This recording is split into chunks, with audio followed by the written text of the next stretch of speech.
Cisco secure SD-WAN solution, इसको हम actually खाली SD-WAN सोल्यूशन नहीं बोलते, सिस्को में सिक्योर SD-WAN सोल्यूशन बोलते हैं। Why? Because it also supports the security features, है ना। जैसे फायरवॉल में होते हैं ना आपके फीचर्स, जो नेक्स्ट जेन फायरवॉल्स हैं, नेक्स्ट जेन फायरवॉल फीचर्स होते हैं। For example next gen firewall itself, है ना, जो एप्लीकेशन अवेयर फायरवॉल होती है। So one is application aware firewall, दूसरा URL फिल्टरिंग है, IPS है, एडवांस मालवेयर प्रोटेक्शन है, तो और SSL डिक्रिप्शन है। Ideally these features are supported by the firewalls only, and the similar features, the same features are supported by the Cisco routers as well.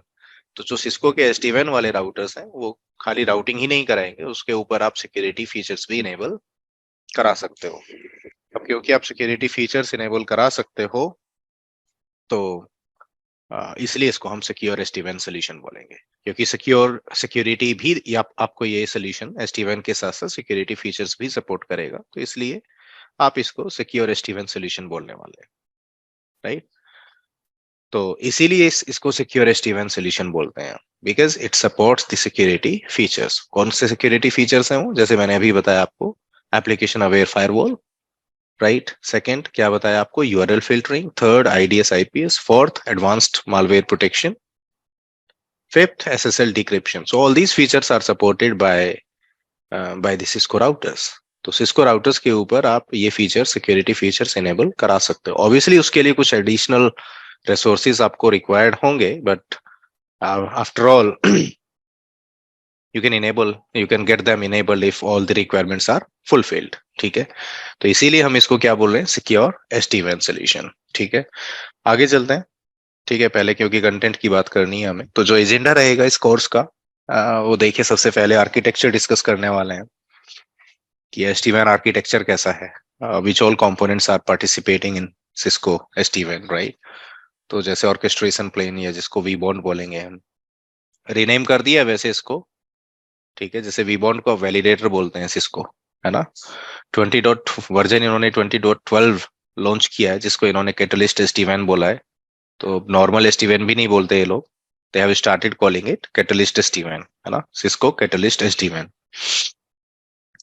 तो catalyst SD-WAN में इन लोगों ने इनको जो टर्मिनोलॉजीज हैं, इसको रीनेम भी किया है इन कंपोनेंट्स को। एज आई सेड, जैसे यहाँ पे आपको वीबॉन्ड दिखाई दे रहा है, जिसको आप ऑर्केस्ट्रेशन प्लेन बोलते हो। vBond has been renamed as validator, right?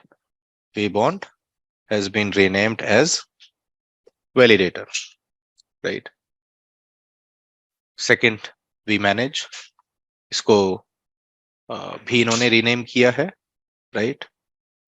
vManage को भी इन्होंने रीनेम किया है, एंड इसको इन्होंने अब मैनेजर बोलना स्टार्ट किया है, राइट। देन vSmart को इन्होंने कंट्रोलर बोलना स्टार्ट किया है। So they have renamed them a little bit, ठीक है, बट मीनिंग सबका कॉमन ही है, तो कंफ्यूज नहीं होना है। और वैसे भी जो मोस्ट रिसेंट इनका ऑपरेटिंग सिस्टम है, सिर्फ वहां पे वो टर्मिनोलॉजी दिखाई देगी। अभी हम जो ट्रेनिंग लेने वाले हैं और 20.6 पे लेने वाले हैं, और वही अभी भी रिकमेंडेड वर्जन भी है सिस्को का, 20.6 एंड 20.9, है ना। 20.6 और 20.9 में सेम टर्मिनोलॉजीज हैं, so you don't really have to worry about it. But हाँ, मैं आपको, क्योंकि आपको पता होना चाहिए, इसलिए I brought up that topic, right, कि Cisco has renamed these terminologies. Specially vBond को क्या बोला है? वैलिडेटर। मैनेजर को, vManage को मैनेजर बोला है, SD-WAN मैनेजर। और कंट्रोल प्लेन को, vSmart को इन्होंने एज ए कंट्रोलर बोला है, सिर्फ controller, right. So they have renamed them a little bit, ठीक है। बाकी उनका जो फंक्शन है, ऑपरेशंस है, दैट इज स्टिल सेम, उसमें कोई डिफरेंस नहीं आया है, right. They just renamed them. वो क्यों किया, वो भी, उसके पीछे रीजन भी बताऊंगा मैं आप लोगों को, ठीक है। I will come back to that topic again later in some time, ठीक है, why Cisco renamed them. Next, OMP, जो कंट्रोल प्लेन प्रोटोकॉल रहेगा, OMP, वो आप कवर करने वाले हो। डेटा प्लेन में आप देखोगे VAGs पे TLOC क्या होता है, IPsec टनल्स क्या होते हैं, vRoutes क्या होते हैं, यहाँ पे PFD कैसे रन होता है।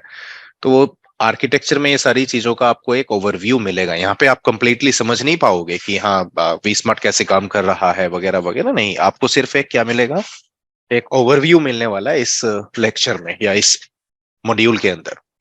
तो जो मॉड्यूल 1 है, यहाँ पे आपको ये एक ओवरव्यू मिलने वाला है कि what are the TLOCs, what is IPsec tunnel, V routes क्या, बीएफडी क्या, या ऊपर वाले जो टर्मिनोलॉजीज हैं। फिर उसके बाद जो वैन राउटर्स होते हैं एसटी वैन में, आई मीन टू से जो राउटर्स होते हैं एसटी वैन के अंदर, वो राउटर्स कैपेबिलिटीज क्या होती है, वो डिफरेंट टाइप्स के प्लेटफॉर्म, कौन कौन से डिफरेंट टाइप्स के प्लेटफॉर्म्स आप यूज कर सकते हो, और उनमें डिफरेंसेस क्या रहेंगे। जैसे वीएजीस हैं, सीएजीस हैं। तो वीएजीस वो हैं जो वेबटेला वाले एज राउटर्स हैं, सीएजीस वो हैं जो सिस्को वाले राउटर्स हैं। तो वीएजीस हैं, सीएजीस हैं, उनमें हम डिफरेंसेस समझेंगे कि क्या डिफरेंसेस हैं, देखेंगे कौन कौन से हार्डवेयर प्लेटफॉर्म्स आते राइट मार्केट में, वो सारी चीजें। फिर यहाँ पे डिस्क्राइब्स इसको एसटीवन क्लाउड ऑन रैम्प। तो क्लाउड एक्सप्रेस भी बोलते थे पहले इसको, अभी क्लाउड ऑन रैम्प बोलते हैं, पहले इसको हम क्लाउड एक्सप्रेस बोलते थे। तो इसमें आपका SaaS आ जाता है, software as service, infrastructure as service आ जाता है। तो ये चीजें हम डिस्कस करेंगे। खाली डिस्क्राइब है, तो डिस्क्राइब का मतलब सिर्फ डिस्क्रिप्शन होगा, लैब नहीं होगी उसकी। बट मैं आपको SaaS वाली लैब करके दिखाऊंगा, cloud on ramp for SaaS वाला लैब हम परफॉर्म कर सकते हैं हमारी लैब में भी, आप भी कर सकते हो अपने लैब में, जो आपको एक्सेस मिलेगा तो वो मैं करा दूंगा आप लोगों को। नेक्स्ट इसमें कंट्रोलर डिप्लॉयमेंट, जिसमें कि आप अपने एसटीवन कंट्रोलर्स को डिप्लॉय करना सीखोगे, राइट। ऑन प्रेम डिप्लॉयमेंट होगी, क्लाउड डिप्लॉयमेंट नहीं होगी। ये ऑन प्रेम वाला ही है, कंटेंट में भी वही है। देखिए ऑन प्रेम डिप्लॉयमेंट, राइट। तो ऑन प्रेम डिप्लॉयमेंट की जब हम बात करते हैं, इसका मतलब आप कोई सर्वर लोगे, राइट, कोई आप सर्वर लोगे और उसके ऊपर कोई तो हाइपरवाइजर रहेगा, जैसे केवीएम या फिर ESXi टाइप ऑफ हाइपरवाइजर, और उसके ऊपर आप अपने वीएम्स को होस्ट करते हैं, फिर उसके ऊपर वीएम्स होस्ट करेंगे आप। तो वही सारी चीजें हैं इसमें। तो क्लाउड डिप्लॉयमेंट आप यहाँ पे सिर्फ डिस्क्राइब करूंगा मैं कि AWS Azure के अंदर भी आप अपने कंट्रोलर्स को डिप्लॉय कर सकते हैं, वो भी आपके पास ऑप्शन होता है। बट जो लैब हम परफॉर्म करके देखेंगे कंट्रोलर डिप्लॉयमेंट वाली, वो सिर्फ ऑन प्रेम डिप्लॉयमेंट वाली होगी। तो कंट्रोलर इंस्टॉलेशन सीखोगे आप। फिर जब आप कंट्रोलर को इंस्टॉल करते हो ना, तो उसमें कंट्रोलर्स को आपस में ऑथेंटिकेट करने के लिए, या फिर जो आपके वैनेज राउटर्स होते हैं उनको कंट्रोलर के साथ ऑथेंटिकेट होने के लिए, there is a requirement of certificate, digital certificates, है ना। तो वो डिजिटल सर्टिफिकेट्स की जरूरत होती है। फिर डिजिटल सर्टिफिकेट्स की अगर हम बात करें, तो उसके लिए आपको सीए सर्वर्स लगते हैं। फिर अब सीए सर्वर्स, अब यहाँ पे आपको ना थोड़ा सा मैं ये आप लोगों को रिक्वेस्ट करूंगा, आप लोगों से सभी से ही, जितने भी ऑनलाइन है अभी, even before we proceed further, right, मतलब एसडीएन में जब तक आएगा सर्टिफिकेट वाला concept, I would request you all to go through this certificate process by your own at least once. आप जाइए इसके थ्रू, देखिए इसमें होता क्या है, ये सर्टिफिकेट प्रोसेस है क्या। जैसे आपको पता होना चाहिए सर्टिफिकेट अथॉरिटी क्या होता है, राइट। जैसे प्राइवेट सर्टिफिकेट अथॉरिटी हो सकता है, पब्लिक हो सकता है, राइट। जैसे कोडेडी हो गया, डिजिसर्ट हो गया, सिस्को हो गया, ये सभी क्या है आपके public CS, public certificate authority है। प्राइवेट सीए क्या होगा, जैसे मान लीजिए आपने एक माइक्रोसॉफ्ट सर्वर इंस्टॉल किया और उसको एज ए सीए सर्वर बना दिया, तो उसको प्राइवेट सीए सर्वर बोलेंगे। ये आपने लिनक्स यूज कर लिया, ओपन एसएसएल से आपने उसको सेटअप किया, तो उसको भी क्या बोलोगे आप, प्राइवेट सीए। तो आपके पास प्राइवेट सीए भी हो सकता है सर्टिफिकेट अथॉरिटी, आपके पास आप पब्लिक भी यूज कर सकते हो। क्या है मतलब, अगर प्रोटेक्शन की बात करें, कि जो पब्लिक एप्लीकेशंस होती हैं, जो over the internet applications available होती है ना, ओवर द इंटरनेट एक्सेस कर रहे हैं, उनके लिए हम हमेशा पब्लिक सीए यूज करते हैं, राइट। जैसे पब्लिक आईपी आप वहीं यूज करोगे ना जहाँ पे आपको इंटरनेट से अपने एप्लीकेशन का एक्सेस देना होगा, उस एप्लीकेशन के लिए आप पब्लिक आईपी यूज करोगे। बाकी केसेस में, in all other cases you use private IP. अगर आपको खाली इंटरनल एक्सेस चाहिए तो आप प्राइवेट आईपी यूज करो। वही सेम प्रोसेस आपका सर्टिफिकेट अथॉरिटी में यूज होता है, सेम कॉन्सेप्ट, ठीक है। कि अगर आपका इंटरनल एप्लीकेशन है, प्राइवेट एप्लीकेशन है, और सिर्फ जो आपके विद इन ऑर्गेनाइजेशन यूजर्स रहेंगे, सिर्फ वही एक्सेस करने वाले हैं, तो फिर उसके लिए आप यहाँ पे क्या यूज करेंगे, प्राइवेट सीए। बट अगर आपको ओवर द इंटरनेट कोई एप्लीकेशन को होस्ट करना है, तो फिर पब्लिक सीए यूज कीजिए आप। तो ये जो थोड़ा सा सर्टिफिकेट वाला है कि सीए क्या होता है, सर्टिफिकेट अथॉरिटी, ठीक है, रूट सेट चेन क्या होता है, और इसमें सीएसआर क्या होता है, सर्टिफिकेट साइनिंग रिक्वेस्ट, राइट, जो कि वो डिवाइस जनरेट करता है जिसको सर्टिफिकेट चाहिए होता है। लेट्स से दविंदर को सर्टिफिकेट चाहिए, ठीक है, एक सर्टिफिकेट चाहिए, तो दविंदर से मैं बोलूंगा कि एक ना एक रिक्वेस्ट जनरेट कीजिए आप, उसको बोलते हैं सर्टिफिकेट साइनिंग रिक्वेस्ट। तो दविंदर एक सर्टिफिकेट साइनिंग रिक्वेस्ट जनरेट करेंगे, और वो सर्टिफिकेट साइनिंग रिक्वेस्ट देंगे किसको, सीए सर्वर को। तो वहां पे जाएगी वो रिक्वेस्ट, उस रिक्वेस्ट को वो साइन करेगा सीए सर्वर, और रिस्पॉन्स मेक्स आइडेंटिटी सर्टिफिकेट, एक यूनिक सर्टिफिकेट देगा वो, तो वो यूनिक सर्टिफिकेट फिर दविंदर को मिल जाएगा, राइट। तो आपको ये थोड़ा सा प्रोसेस देखिए आप ये एक बार खुद से, because this certificate is part of the cryptography, right.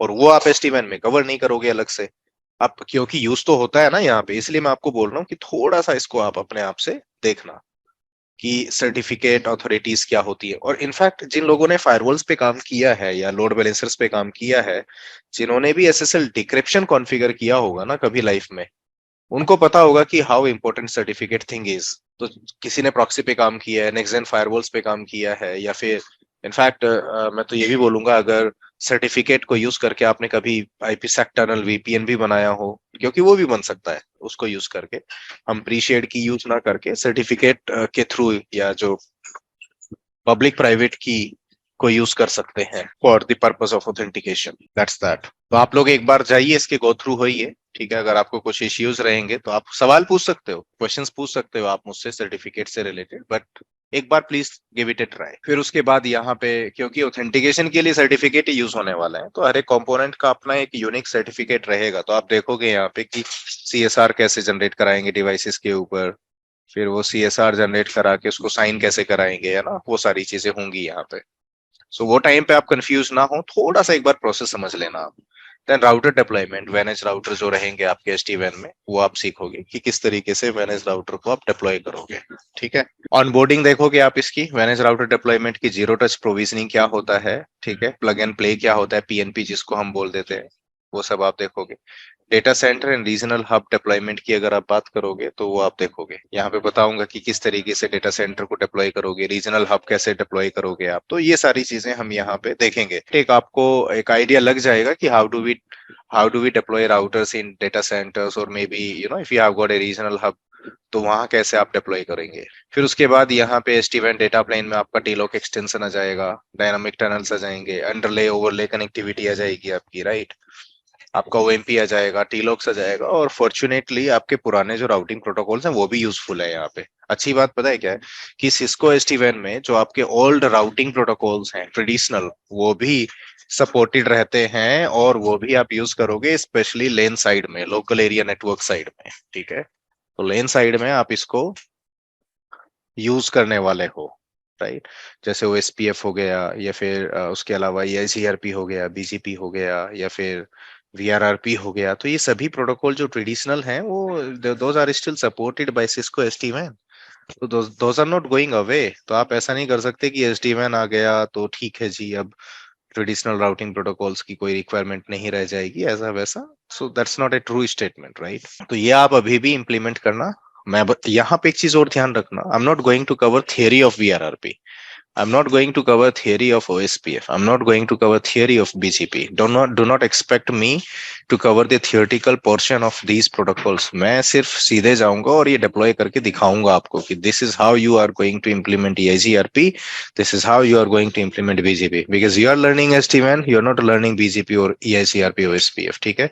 तो I would expect कि आप लोगों को थोड़ा वो idea होगा कि OSPF काम कैसे करता है, क्या काम है इसका, या सीआरपी का क्या काम है, या ओएसपीएफ का क्या काम है, राइट। तो ये मैं ऐसा समझ के चलूंगा कि you are already aware with that, ठीक है।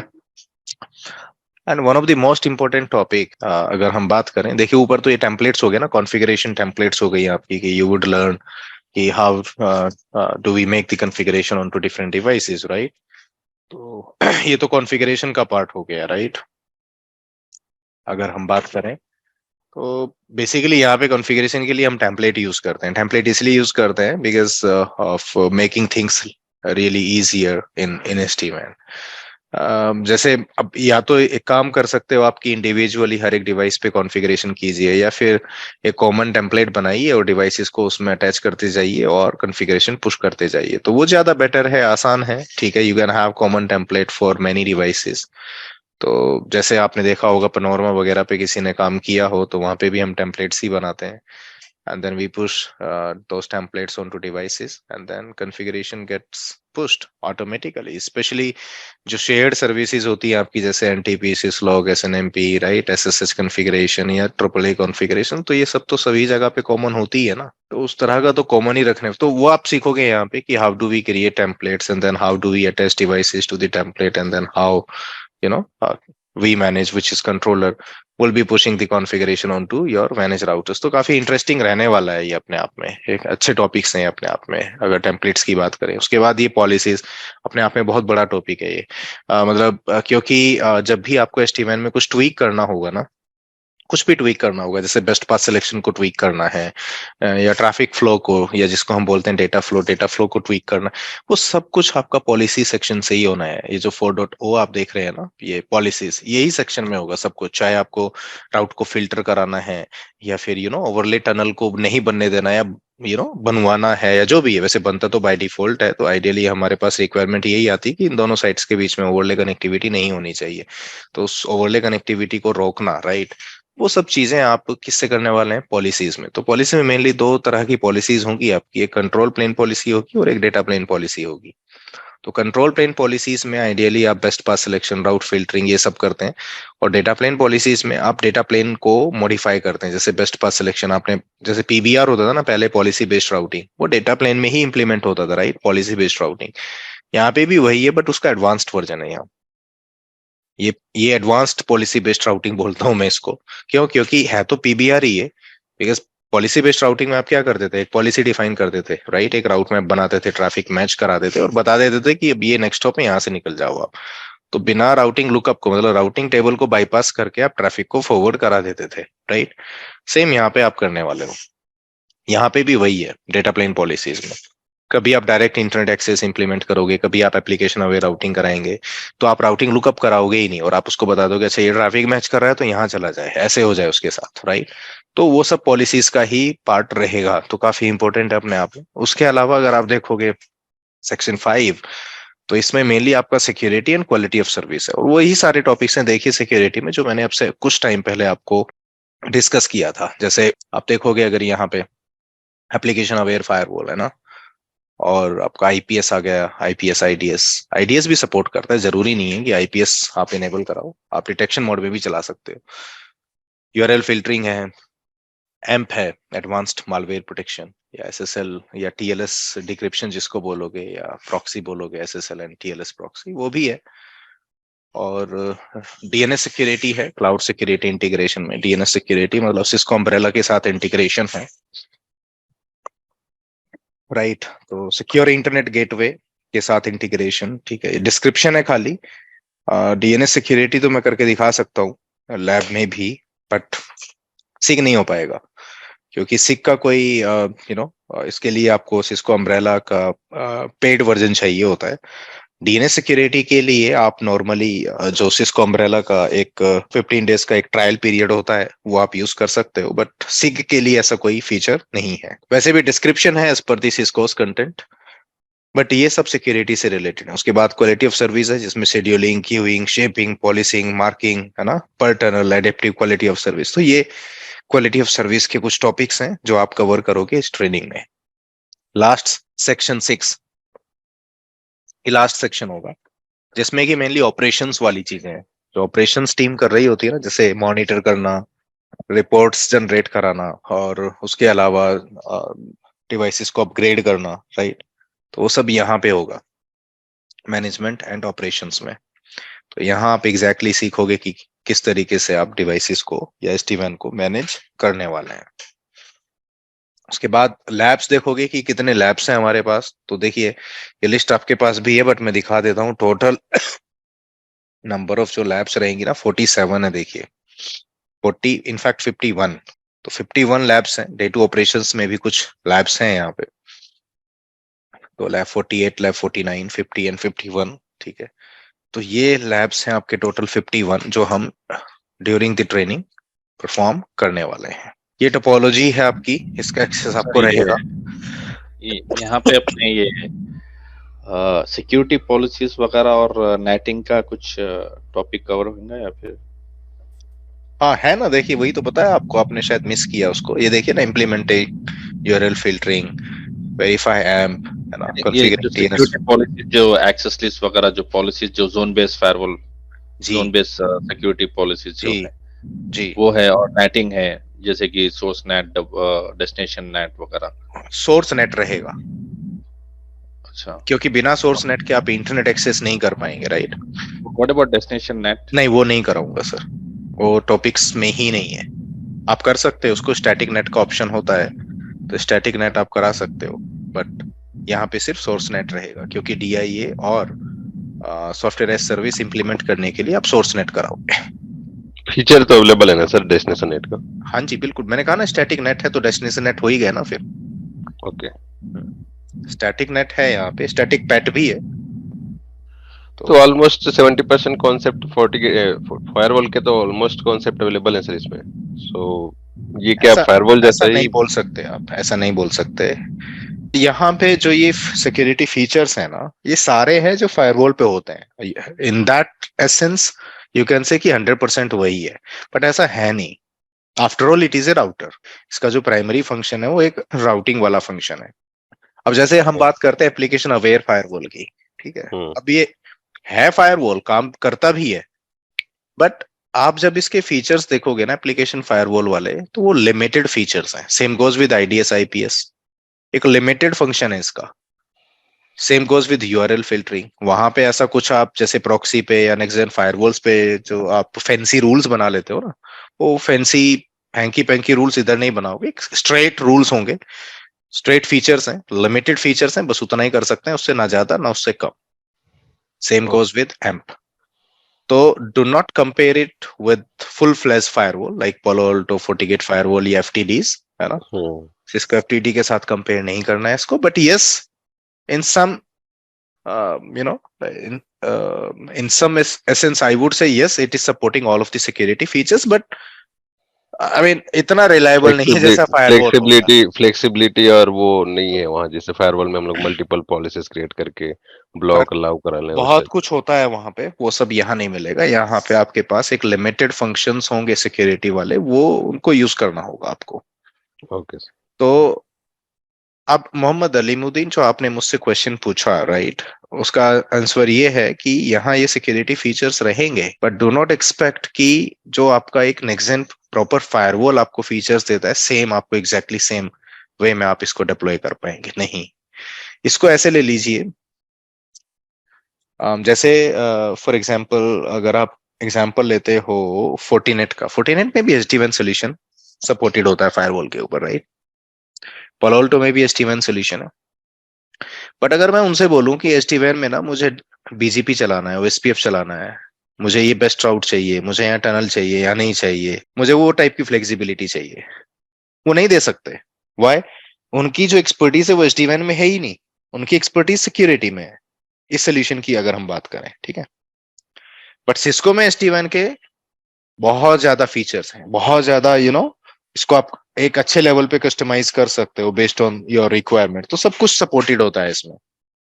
But when it comes to security, क्योंकि उनका जो बॉक्स है, उनका जो Palo Alto डब्बा है या FortiGate डब्बा है, उस पे SD-WAN तो एड ऑन है, मेन तो वो सिक्योरिटी बॉक्स है ना, वो मेनली फायरवॉल, एक सिक्योरिटी फायरवॉल है वो, राइट। तो फायरवॉल के तो एडवांस फीचर्स रहेंगे ना वहाँ Palo Alto में या फोर्टिनेट में। अगर FortiGate का फायरवॉल लोगे तो सारे एडवांस फीचर सपोर्ट करेगा वो, तो वहां सिस्को फिर पीछे रह जाएगा, क्योंकि ये आफ्टर ऑल ये इट इज ए राउटर, जबकि वहां फायरवॉल के ऊपर उन्होंने SD-WAN फीचर दिया है। यहाँ सिस्को में राउटर के ऊपर इन्होंने SD-WAN फीचर दिया है। तो राउटिंग की अगर आप बात करेंगे, SD-WAN की बात करेंगे, तो Cisco is on top. But अगर आप सिक्योरिटी की बात करेंगे पर्टिकुलरली, तो फिर तो ऑब्वियसली जैसे FortiGate या Palo Alto का नाम लिया आपने, दे आर ऑन टॉप। या जुनिपर की अगर हम बात करें, क्योंकि वो भी SRX यूज करता है, SRX एक मेनली फायरवॉल है। तो यहाँ पे क्योंकि राउटर के ऊपर, सिस्को राउटर के ऊपर पहले से ही जोन बेस्ड फायरवॉल हुआ करती थी, उसी को इन्होंने थोड़ा एडवांस किया है। उसी को एडवांस करके क्या बना दिया, एप्लीकेशन अवेयर फायरवॉल। तो ये सब चीजें हैं। Any other question from anybody else? No sir. Sir at least आप ये टॉपिक कवर कर सकते हैं क्या इसमें, डेस्टिनेशन नेट वगैरह? ये नहीं सर, लैब नहीं कर सकते। अच्छा, हाँ, क्योंकि इसमें मैं सुना कि जो है ना इसमें कुछ ड्रॉबैक है डेस्टिनेशन नेट वगैरह में। देखिए सिस्को होता तो बहुत कुछ है, मतलब ऐसा मान लीजिए कि अगर एसटी1 की ही बात करें तो इतने टॉपिक्स हैं उसमें कि it can go for 6 months training में, इतने फीचर्स होते हैं अगर हम सभी कुछ कराने लग जाएंगे। बट मतलब I can explain it to you, but do not expect कि हम उस कोर्स के बियॉन्ड जाने वाले हैं। जो कंटेंट है फिक्स्ड कंटेंट है, सिस्को का है, we did not design that, Cisco designed it. तो जो सिस्को ने डिजाइन किया उसी के हिसाब से हम इसको कवर करने वाले हैं। सर हम लोग almost can we expect like we are going to complete 70% Viptela concept or not? At least 70%. मतलब कौन सा वेबटेला है? नहीं, I don't know कि what are the concepts इसी में SDVN देखिए में। ये सामने है आपके, मैंने इसीलिए ओपन किया आपके सामने, ये टॉपिक्स हैं आपके। अब इसको आप वेबटेला बोलोगे, वेबटेला बोल लीजिए, इसको अगर आप इसको बोलोगे, इसको बोल लीजिए, मेरे लिए कोई डिफरेंस नहीं है, क्योंकि कंट्रोलर तो सिर्फ, अच्छा चलो मैं थोड़ा सा हिस्ट्री बता देता हूँ आप लोगों को। एक्चुअली सिस्को का अपना कोई एसटी1 सोल्यूशन नहीं था, तो विप्टेला करके एक सोल्यूशन था मार्केट में, and that they were popular, मतलब उतने बहुत ज्यादा पॉपुलर भी नहीं थे बट ठीक ठाक पॉपुलर थे। देन सिस्को ने एक्वायर किया विप्टेला को, तो Cisco acquired Viptela and then that's how Viptela became part of Cisco. ठीक है, या जो विप्टेला एसटी1 बोलते थे अब वो क्या है, सिस्को एसटी1। और ये जो वी टर्मिनोलॉजी दिखाई दे रही है ना आपको, वी बॉन्ड, वी मैनेज, ये वी का मतलब वहां पे विप्टेला से है, जहां भी वी आ जाएगा उसका मतलब विप्टेला वाले डिवाइसेस हैं। ठीक है, अब अगर आप ध्यान से देखोगे तो जो कंट्रोलर्स हैं आपके, राइट, जो वी से स्टार्ट हो रहे हैं वो सभी विप्टेला वाले हैं। तो कंट्रोलर तो सिस्को के है ही नहीं, आज भी नहीं है, विप्टेला वाले ही यूज करता है, जो फाउंडेशन है वो विप्टेला ही है, बस उनको रिनेम अब किया करके। अभी तक तो वो सिस्को भी इनको क्या बोलता था, vBond, we manage, we smart, but अब आकर के इन्होंने उसको रिनेम किया, अब इसको बोला है कैटलिस्ट वैलिडेटर या फिर कैटलिस्ट मैनेजर या कैटलिस्ट एसटी1 कंट्रोलर, राइट। तो इस तरीके से रिनेम किया, अभी तक तो टर्मिनोलॉजी भी वही थी। तो to answer your question Mahesh, it's a Viptela एसटी1 टोटली, तो इसमें 60-70% की बात ही नहीं है, ये टोटली विप्टेला की टेक्नोलॉजी है। ठीक है, अब ये सिस्को टेक्नोलॉजी है, तो we are not going to say कि 70% विप्टेला 30% सिस्को, नहीं, अब 100% सिस्को है ये। तो I will not call it कि हम 70% विप्टेला वाला यूज करने वाले हैं या 30% या 80% 20, कुछ भी नहीं बोलने वाला मैं, इसको सिंपली सिस्को एसटी1 बोलूंगा। ये हमारा है ऑफिशियली जो हम कवर करने वाले हैं, बाकी तो डिपेंड करेगा क्वेश्चंस और आंसर के ऊपर, राइट। Correct sir.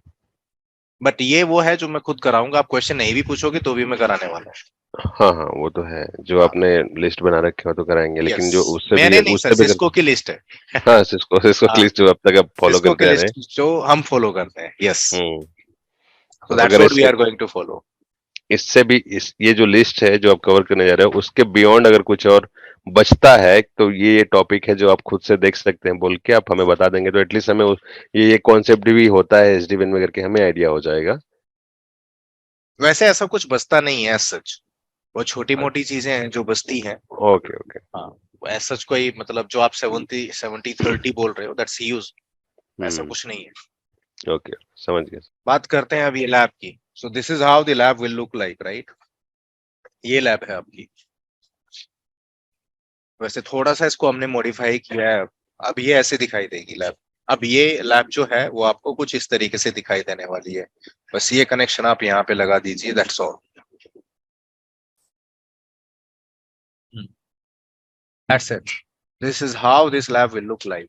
पहले तो क्या था, अगर पुराना देखोगे ना, जो पुराना टोपोलॉजी मैंने अभी ओपन किया हुआ था, अगर उस टोपोलॉजी को देखोगे आप, तो उसमें एक जंप पोस्ट था, ये हमने प्रीवियस मंथ में ही चेंज किया इसको थोड़ा सा। पहले क्या था, सब कुछ यहाँ से चलता था इस जंप होस्ट से, जो विंडोज होस्ट दिखाई दे रहा है ना आपको, ये जंप होस्ट था आपका। इस जंप होस्ट से ही आप बाकी कंपोनेंट्स का एक्सेस लेते थे, जैसे वी मैनेज हो गया, मतलब पहले आप जंप होस्ट पे जाएंगे और वहां से बाकी काम करेंगे। उसमें प्रॉब्लम ये आई हमें कि जंप होस्ट का जो परफॉर्मेंस था उसको लोगों ने बोलना स्टार्ट किया कि इट्स नॉट परफॉर्मिंग वेल। वैसे भी ये वर्चुअल एनवायरनमेंट में था जंप होस्ट, तो कई बार हम भी कुछ ज्यादा कर नहीं पाते थे उसमें। ठीक है, तो थोड़ा रिसोर्सिस का रहता था, तो ये काफी इश्यूज इसमें देखने को मिल रहे थे हमें, ठीक है। अब हमने इसको चेंज कर दिया है। Now we are not using this jump host anymore. और जो जंप होस्ट का काम था वो अब आपका अपना लोकल मशीन, जो आपका अपना लैपटॉप है, वो करेगा। उसके लिए हमने क्या किया कि रिमोट एक्सेस वीपीएन डिप्लॉय किया। अब आप रिमोट एक्सेस वीपीएन से कनेक्ट होंगे, ठीक है। अब आप रिमोट एक्सेस वीपीएन से कनेक्ट होंगे और कुछ इस तरीके से लैब दिखाई देगी आपको, ठीक है। अब जो ये मैनेजमेंट है आपका वी मैनेज स्पेशली, इसका जो गुई एक्सेस रहेगा ना, वो डायरेक्टली आपके ब्राउजर में ओपन होगा। जैसे क्योंकि रिमोट एक्सेस वीपीएन से अब आप हमारे नेटवर्क में आए हो, और हमारे नेटवर्क में आने के बाद आप अब हमारे नेटवर्क में आने के बाद अब आप यहाँ पे इस वी मैनेज का गुई एक्सेस डायरेक्टली ले पाएंगे। तो ये जो जंप होस्ट है, ये सिर्फ अब आप टेस्टिंग के लिए यूज करोगे कभी कभी रेयरली, मतलब you are not going to use it every day, ठीक है। बट अगर वी मैनेज का एक्सेस लेना होगा वो आप डायरेक्टली ले पाएंगे अपने लोकल मशीन से।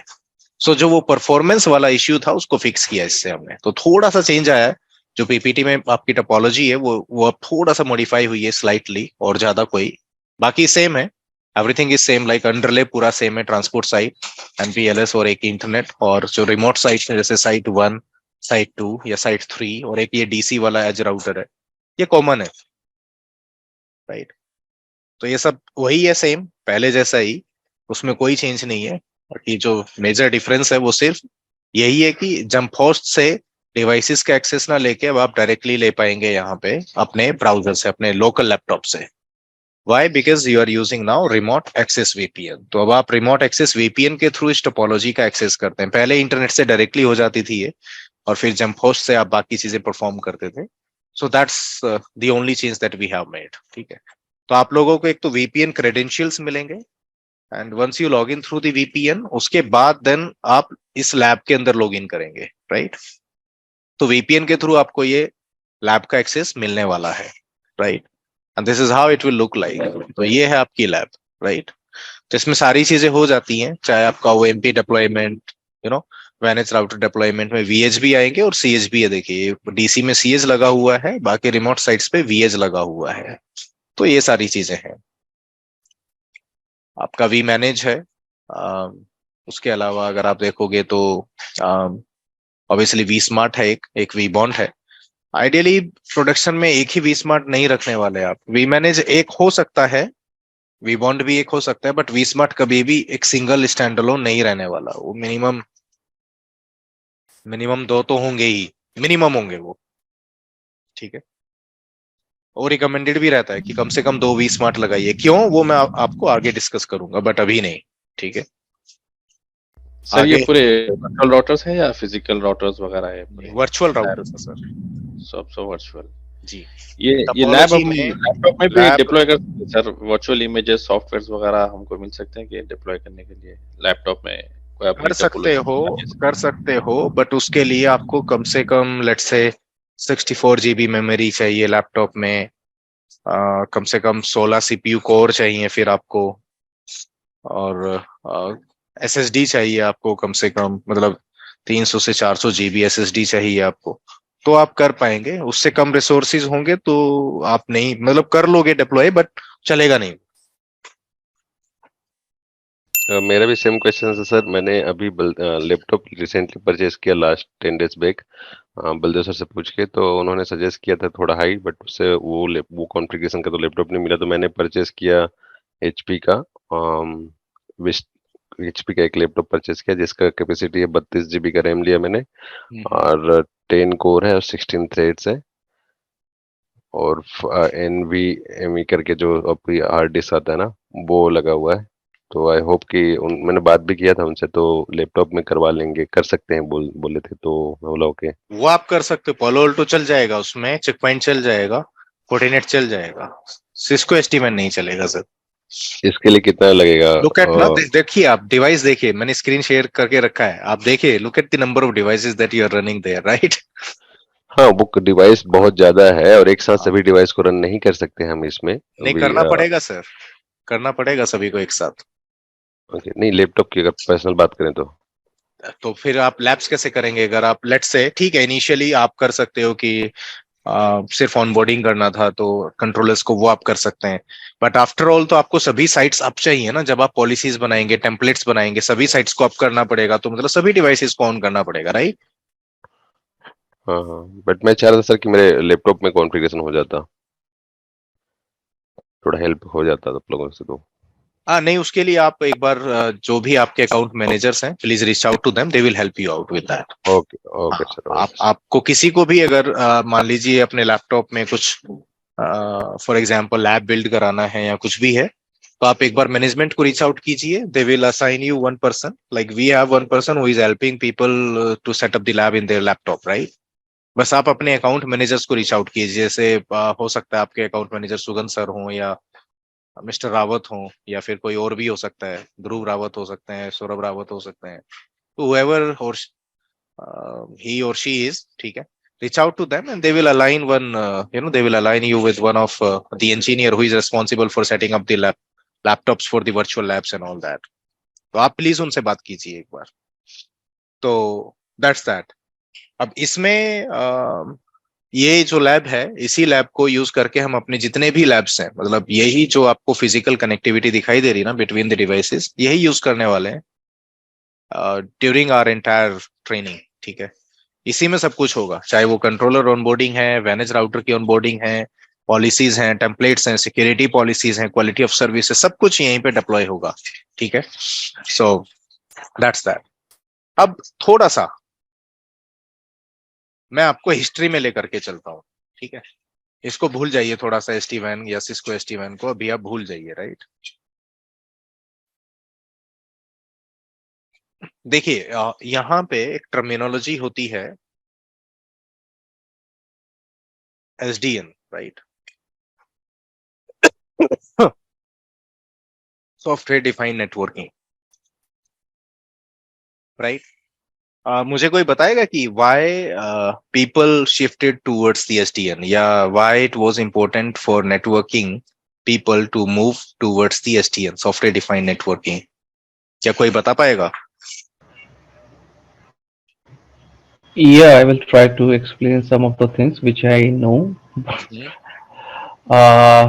Basically, first of all, it's like a totally we are managing the device, centralized managing the device. That's the Mhm. first benefit of this SDN network, मतलब बेसिकली आप इसको बोलोगे controller based networking, right?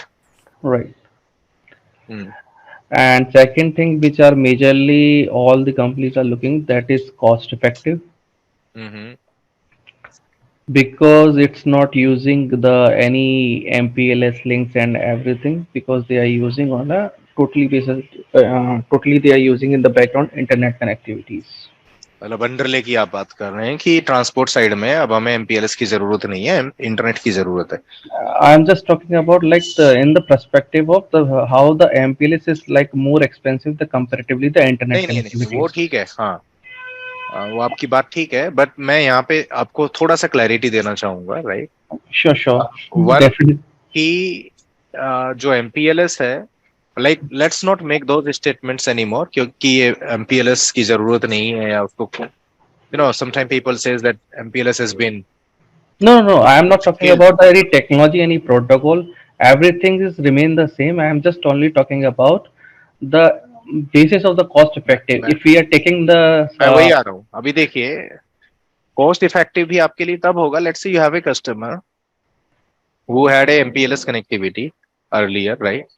Now they have opted for SD-WAN and now you are recommending them कि boss अब आपको MPLS की जरूरत नहीं है या मेट्रो इथरनेट की जरूरत नहीं है, let's go yeah, for the business broadband, ठीक है? या फिर इंटरनेट कनेक्शन की तरफ चलते हैं, ठीक है? yeah, 4G की भी आप यूज कर सकते हो, बट पॉइंट इज होंगे ऐसे कस्टमर, हैं ऐसे कस्टमर, और उन्होंने हटाया MPLS को, इंटरनेट पे गए हैं वो, right? I know a lot of customers moved on to the internet. They just removed their MPLS connectivity या metro Ethernet. if but I एक ना कंप्लाइंस का एक इश्यू आता है कई बार, जैसे अगर आप बैंकिंग सेक्टर की बात करोगे, आप उनको जो मर्जी बोल लो, आप उनको जितना मर्जी आप उनको सिक्योरिटी दे दो कि IPsec टनल बनेगा, इंटरनेट सिक्योर रहेगा, कोई बात नहीं, आरबीआई के कंप्लाइंस के हिसाब से, अगर इंडिया में, मैं इंडिया की बात करता हूँ, अगर आरबीआई ने बोला कि एमपीएलएस तो एमपीएलएस, आप कुछ और यूज कर ही नहीं सकते, तो आपको चलाना एसडी1 चलाइए आप, बट ट्रांसपोर्ट साइड में आपको क्या यूज करना होगा, एमपीएलएस यूज करना होगा, तो आप उसको हटा ही नहीं सकते। आप समझ रहे हैं? I got your point. Basically, I have used the incorrect word, the MPLS. I have rather than I have to use the lease lines and the IP6. हाँ, मतलब अब आप जो भी बोलना है उसको कुछ उस तरीके से डिफाइन Yeah. कर सकते हो, बट मैं इसलिए क्लियर करना चाह रहा था, बहुत सारे लोगों के मन में ये बात होती है कि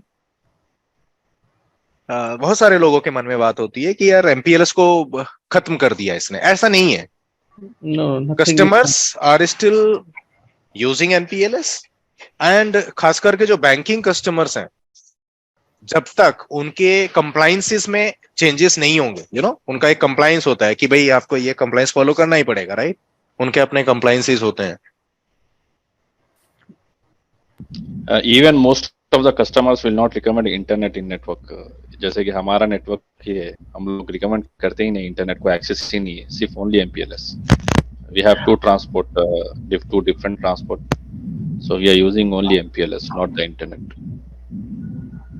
No, basically, my concern is like my justification for this, the cost effective. That prior we were using the lease lines, and then we go for the internet connectivity for the cost effective perspective. मतलब Because आप the ऐसा बोल सकते हैं कि अब business broadband से काम चल जाता है। आप 1 Gbps का ब्रॉडबैंड लीजिए, आपको लीज लाइन लेने की जरूरत नहीं है, वो 20 Mbps वाली, yeah, right? because lease line is like a private connectivity for True. an individual. True. हाँ, Sir, Oh, what is that- the SDN? देखिए, SDN stands for software defined networking. Software defined networking का मतलब होता है कि जो networking करानी है ना डिवाइसेस के बीच में, वो सॉफ्टवेयर कराएगा, बीइंग ए ह्यूमन हम नहीं कराएंगे। So And like हमें तो जैसे- डिवाइस तो वही यूज होगा ना, जैसे राउटर स्विचेस डिवाइस वही यूज होगा, अब जैसे मान लीजिए आपको एनटीपी इंप्लीमेंट करना है, क्या इंप्लीमेंट करना है? एनटीपी, उसका आईपी एड्रेस चेंज हो गया, ठीक है? आप उसको अगर मैनुअली चेंज करेंगे, और किया भी होगा काफी लोगों ने, ठीक है, जिनको 15-20 साल का एक्सपीरियंस है यहाँ पे, शायद संदेश और Puneet, I don't remember now, but somebody had like somewhere around 20 years of experience, वो आपको बताएंगे, वो कभी ना कभी उन्होंने ये काम किया होगा। इनफैक्ट 10 साल वालों ने भी किया होगा, 10-12 साल वालों ने। ठीक जब है, डीएससीपी सर्वर के NTP आईपी चेंज हो गया। वेट, तो एनटीपी सर्वर का आईपी चेंज करना था, right? And you have got like 1000 devices, आप हर एक पे जाओगे, मैनुअली करोगे, इंडिविजुअल डिवाइस पे। हाँ, लॉगिन करोगे ना वो काम आप बैठ के। अब सोचिए हाँ। उसको 1000 डिवाइसेस पे डिप्लॉयमेंट के लिए कितना टाइम लगेगा, राइट? हाँ। दूसरा तरीका है, आप एक स्क्रिप्ट बनाइए, एक कंट्रोलर बनाइए, और वहां से वो रन करा दीजिए, 1000 डिवाइसेस पे ऑटोमेटिकली हो जाएगा। आप समझ रहे हैं? And the third ये point, एक मैंने, हाँ, अब मैं आता हूँ आपके पास वापस से, ठीक है, एक सेकेंड। तो पहले क्योंकि उन्होंने एसडीएन पूछा महेश ने, मैं वो एक्सप्लेन कर रहा हूँ यहाँ पे, सॉफ्टवेयर डिफाइंड नेटवर्किंग। तो इसको आपने सॉफ्टवेयर डिफाइंड नेटवर्किंग बोला क्यों? क्योंकि एक कंट्रोलर ने, सॉफ्टवेयर ने, जैसे पाइथन का आपने एक छोटा सा टूल बनाया, स्क्रिप्ट बनाया, राइट? वो रन कराया आपने, जैसे वो रन कराया, उसको आपको ये तो बताना पड़ता है ना, डिवाइस लिस्ट की, उनके मैनेजमेंट आईपीस क्या, उनके यूजर आईडी पासवर्ड क्या, तो बताओगे आप सॉफ्टवेयर को। सॉफ्टवेयर खुद से ऑटोमेटिकली जाके लॉगिन करेगा हर डिवाइस पे, और एनटीपी सर्वर का जो आईपी एड्रेस था उसको अपडेट कर देगा, एक नया एनटीपी सर्वर ऐड कर देगा, जो भी आपको करना था, राइट? ओके। तो इसी को आप क्या बोल रहे हैं? मतलब जो भी होगा चेंजमेंट वो ऑटोमेटिकली इम्पैक्ट पड़ेगा यूजर इंडिविजुअल डिवाइस पे थ्रू द सॉफ्टवेयर, मतलब ऑटोमेशन। ऑब्वियसली इसी को आप सॉफ्टवेयर डिफाइंड नेटवर्किंग बोल रहे हैं ना, कंट्रोलर बेस्ड नेटवर्किंग। तो इसके लिए कोई स्पेसिफिक डिवाइस आता है या ये दिस इज जस्ट कंट्रोलर की अगर हम बात करें, आप कंट्रोलर की बात कर रहे हैं, ठीक है, कि कंट्रोलर आता है या क्या है क्या नहीं है। दो चीजें, एक कंट्रोलर आप अपना बना लीजिए, ठीक है, आप अपना बना सकते हो कंट्रोलर। जैसे आप एक उबंटू मशीन डालिए, ठीक है, और उसमें अपना एनसीबल चलाइए, वहीं से बैठ के पाइथन स्क्रिप्ट रन कराइए, पाइथन के आप स्क्रिप्ट बना लीजिए कि अच्छा मुझे अगर ये कॉन्फ़िगरेशन पुश करनी है डिवाइसेस पे, तो मैं ये वाला स्क्रिप्ट यूज करूंगा, और अगर मुझे ट्रबल शूट करना है, मुझे कनेक्टिविटी चेक करना है, डिवाइसेस को मॉनिटर कराना है, कौन सा डिवाइस आप पे डाउन है, तो ये वाली स्क्रिप्ट मैं यूज करूंगा, अब डिफरेंट पर्पसेस के लिए डिफरेंट स्क्रिप्ट आप बना लीजिए, राइट। अब जैसी रिक्वायरमेंट आएगी उसके हिसाब से आप स्क्रिप्ट रन कर लीजिए, आपका काम हो जाएगा। तो आप खुद भी बना सकते हैं अपना कंट्रोलर। एक होता है कि वेंडर से ले लीजिए आप उसका कंट्रोलर, जैसे एचडी सिस्को एसडी-WAN वी मैनेज आता है या वी स्मार्ट आता है, उनका अपना कंट्रोलर है ये सब, तो वेंडर भी देगा अपना कंट्रोलर। पेनोरमा है पालो अल्टो में या फोर्टी मैनेजर है, जरूरत नहीं है उनकी, क्या जरूरत है, आप अपना बना लीजिए कोई कंट्रोलर, सेंट्रलाइज्ड कंट्रोलर। बट क्या आपके पास उतना टाइम है कि आप अपना कंट्रोलर बनाएंगे? आपके लिए आपको एक डेवलपर चाहिएगा उसके लिए, और उसमें पता नहीं कितना टाइम लगेगा फिर आपको उसको डेवलप करने में। तो बेटर अप्रोच क्या रहती है कि वेंडर से ही ले लेते हैं कंट्रोलर उनका। तो ये जैसे पनोरमा हो गया, वो एक सेंट्रलाइज्ड मैनेजमेंट का काम करता है, एक सेंट्रलाइज्ड कंट्रोलर हो गया, ठीक है। ऐसे ही यहाँ वी, अगर एसडी-WAN की बात करेंगे तो वी मैनेज हो गया, इसको एसीआई की बात करेंगे तो एसीआई कंट्रोलर हो गया, डीएनए सेंटर हो गया। तो ये सारी चीजें हैं। तो जब आप कंट्रोलर का सवाल पूछ रहे थे मुझसे कि क्या ये कौन बनाता है, होता क्या है, कोई बनाता है या किससे लेंगे ये कंट्रोलर, तो दोनों ऑप्शन आपके पास। आप अपना भी कंट्रोलर बना सकते हैं और साथ में आप वेंडर से भी उनका कंट्रोलर ले सकते हो। इट्स ऑल योर विश, ठीक है। आपके नहीं पास तो बोलिए। एसडीएन के लिए स्पेसिफिक डिवाइस आता है क्या, पूछना सर? कौन सी एसडीएन के लिए? ये एसडीएन एसडीएन एक सर, जेनरिक टर्म है सर। ओके। एसडीएन क्या है? जेनरिक टर्मिनोलॉजी है। एसडीएन कोई टेक्नोलॉजी है ही नहीं अपने आप में, ये एक जेनरिक टर्मिनोलॉजी है, सॉफ्टवेयर डिफाइंड नेटवर्किंग। अब वो सॉफ्टवेयर कोई भी हो सकता है, वो सिस्को का भी हो सकता है, वो पालो का भी हो सकता है, वो फोर्टिनेट का भी हो सकता है, ना, मतलब कोई स्पेसिफिक ऊपर का भी हो डिवाइस या सकता टेक्नोलॉजी नहीं है जो हमें है। ये एक मार्केट से जेनरिक परचेस। टर्म है, ये जेनरिक टर्म है सर, ओके। ये टर्मिनोलॉजी है खाली, ये टेक्नोलॉजी नहीं है। एसडीएन टर्मिनोलॉजी है ये। टेक्नोलॉजी मतलब ऐसा नहीं कि कोई ये डिवाइस है, डब्बा है, कुछ ऐसा है, नहीं, वैसा कुछ भी नहीं है, कोई सॉफ्टवेयर भी नहीं है जिसमें हमें कुछ रन भी नहीं करना है है कुछ? सर। ये एक जेनरिक टर्मिनोलॉजी है जिसमें हम बोलते हैं कि सॉफ्टवेयर डिफाइंड नेटवर्किंग, मतलब आपकी जो नेटवर्किंग करेगा वो सॉफ्टवेयर करेगा। और उसका मैंने एक एग्जांपल दिया आपको अभी एनटीपी का? जी। और एनटीपी नहीं है, आप में से बहुत सारे लोग ऐसे भी होंगे जिन्होंने रात दिन लग के 24/7 में कभी एसएनएमपी स्ट्रिंग को अपडेट किया होगा कम्युनिटी को। होंगे ऐसे लोग भी कि 1000 डिवाइसेस थे या 2000 डिवाइसेस थी नेटवर्क में, और आपकी एसएनएमपी कम्युनिटी क्या हो गई, कम्युनिटी जो स्ट्रिंग मतलब जो पासवर्ड था वो ब्रीच हुआ, कम्युनिटी ब्रीच हो गई आपकी।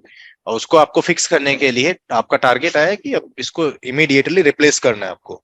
तो आप लग जाओगे 2000 डिवाइसेस पे। क्या होगा आप लोगों में से, आई एम नॉट श्योर, शायद जिसने किया वो बोल भी नहीं रहे हैं, बट मैंने किया हुआ है, मैं इसलिए मैं अपना एग्जांपल देता हूँ। एसएनएमपी स्ट्रिंग को हर डिवाइस पे जाके लॉगिन करके मैनुअली और उसको अपडेट करना, जस्ट इमेजिन कि how difficult it would be. और दूसरा तरीका है कि आप एक खाली कंट्रोलर पे जाइए। जैसे अब अगर मैं ये काम कराना चाहूँ, लेट से मेरे पास डीएनए सेंटर है, राइट।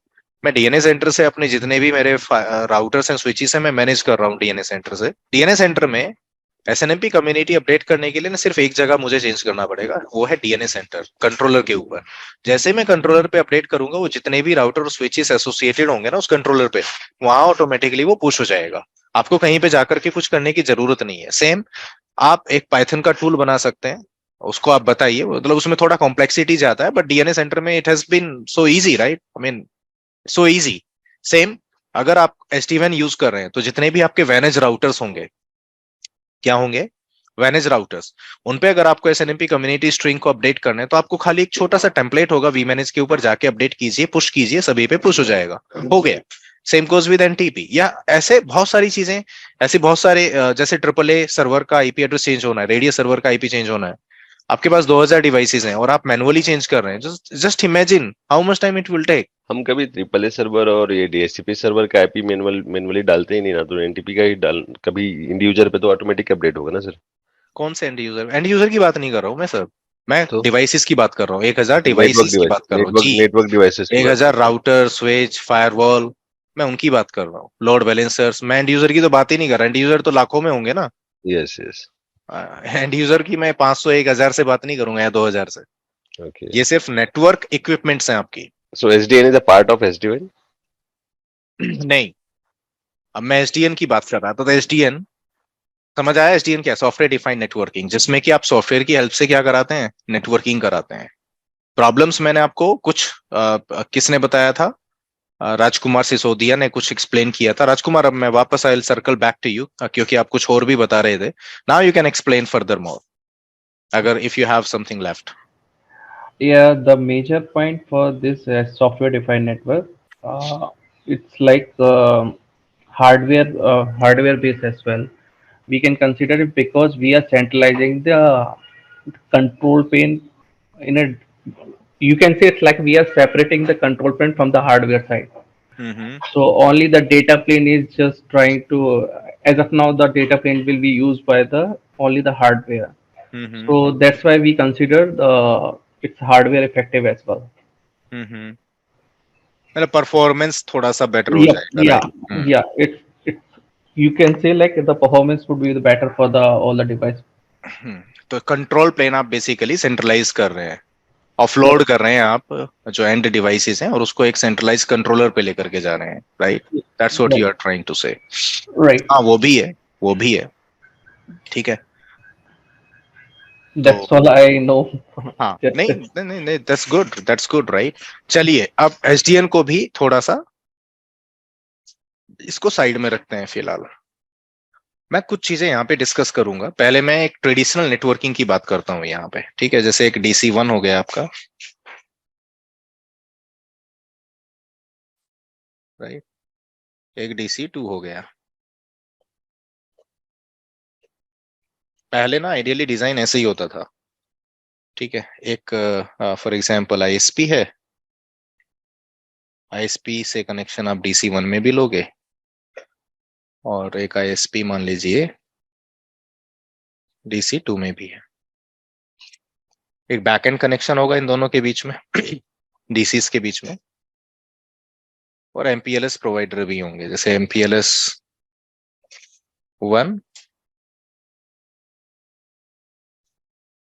MPLS2।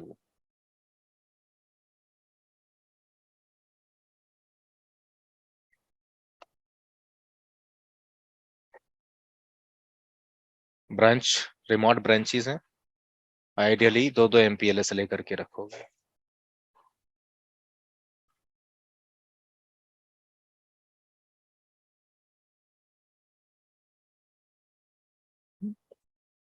बाद में फिर सिस्को ये आ गया अपना DMVPN, ठीक है? तो इंटरनेट भी यूज होने लग गया था MPLS के साथ, कि एक MPLS रख लेते हैं एज ए प्राइमरी, और एज ए सेकेंडरी इंटरनेट को यूज कर लेंगे DMVPN। कहाँ? जहां पे अलाउड होगा। मान लीजिए बैंक ही है तो वहां पे तो अलाउड ही नहीं था, या नहीं है आज भी, ठीक है? तो वहां पे सिर्फ MPLS लगाएंगे आप। खैर ये इस तरह की कुछ चीजें होती थी पहले। तो इसमें अगर आप देखोगे, पहली बात, इंटरनेट बैकहोलिंग है। इंटरनेट के लिए बैकहोलिंग कहाँ पे है कि ब्रांच से आप MPLS से होते हुए कहाँ पे जाएंगे? DC में, और DC से फिर आप इंटरनेट पे जाएंगे, ठीक है? यही मैक्सिमम अगर आप देखोगे, किस लोगों को याद भी होगा, आप में जितने भी अभी इस कॉल पे हैं, आपको याद होगा ये डिजाइन। मैक्सिमम केसेस में ये डिजाइन यूज होता है। आज भी ऐसे ही देखने को मिलेगा इन मैक्सिमम केसेस जहां पे स्टीवन नहीं है, ठीक है? हो सकता है स्टीवन के साथ भी ऐसा ही देखने को मिल जाए कुछ केसेस में। ये बड़ा कॉमन टोपोलॉजी है, मतलब मैक्सिमम कस्टमर्स ऐसे ही कुछ यूज करते थे अगर उनके पास अपना डेटा सेंटर है तो, ठीक है? अगर DC नहीं है तो फिर उसकी जगह पे कुछ तो होगा ना, रीजनल ब्रांच या रीजनल हेडक्वार्टर्स वगैरह वगैरह कुछ तो होगा, राइट? बट अभी एसडीएन को भूल जाइए, ये ट्रेडिशनल नेटवर्किंग है, राइट? अब इसमें कुछ चैलेंजेस थे हमारे पास, जैसे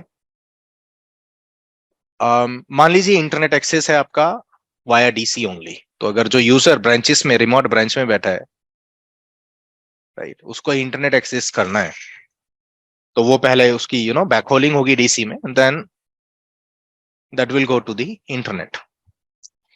बट जैसे जैसे टाइम निकला ना, तो आप देखोगे कि बहुत सारी चीजें आई, जैसे software as service. Let's take an example of office 365, service now, या सेल्स फोर्स, या फिर there are many examples, right? Dropbox, ये सभी क्या है? Software as service, right? Zoho and all, ये सभी software as service SaaS based application है। तो SaaS का जमाना आ गया, अब SaaS बेस्ड एप्लीकेशन को अगर एक्सेस करना है आपको तो डायरेक्टली इंटरनेट से एक्सेस करोगे आप उसको। बट यहाँ इस केस में अगर ऐसा ही आर्किटेक्चर है तो इसमें प्रॉब्लम क्या आएगी आपको कि सब कुछ आपने बैकहोलिंग कराई डीसी में, और डीसी से फिर आप इंटरनेट पे जा रहे हैं। तो डोंट यू थिंक कि यहाँ पे इस बैकहोलिंग की वजह से लेटेंसी ज्यादा आएगी यूजर को, राइट?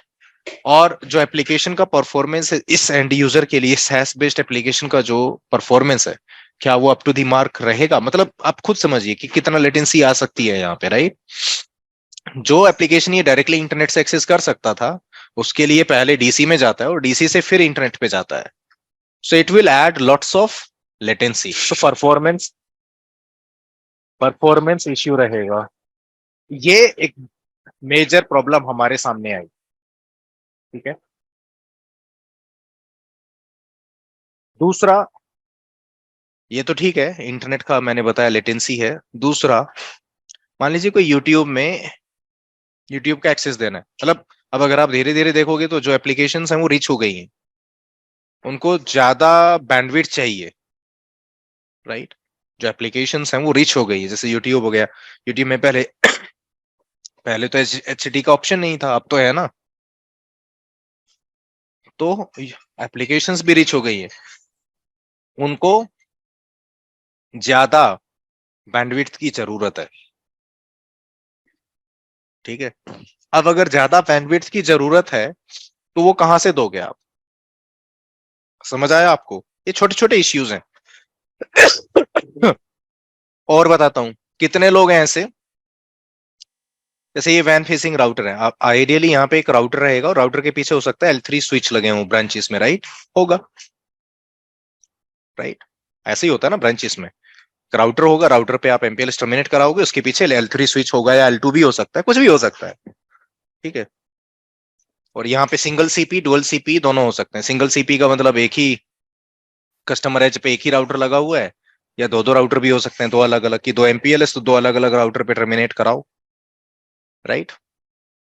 तो कुछ वो डिपेंड करेगा कि कहाँ पे क्या है। बट मेरा पॉइंट ये, कंसर्न ये है मेरा, आपने देखा होगा कि कभी कभी मान लीजिए गलती से अगर वैन फेसिंग इंटरफेस पे ACL लगी हुई थी, उसको वो एडिट हो गई, और एडिट होने से आपका एक्सेस ही चला गया, एक्सेस ही चला गया आपका। कितने लोग फंसे हैं ऐसे?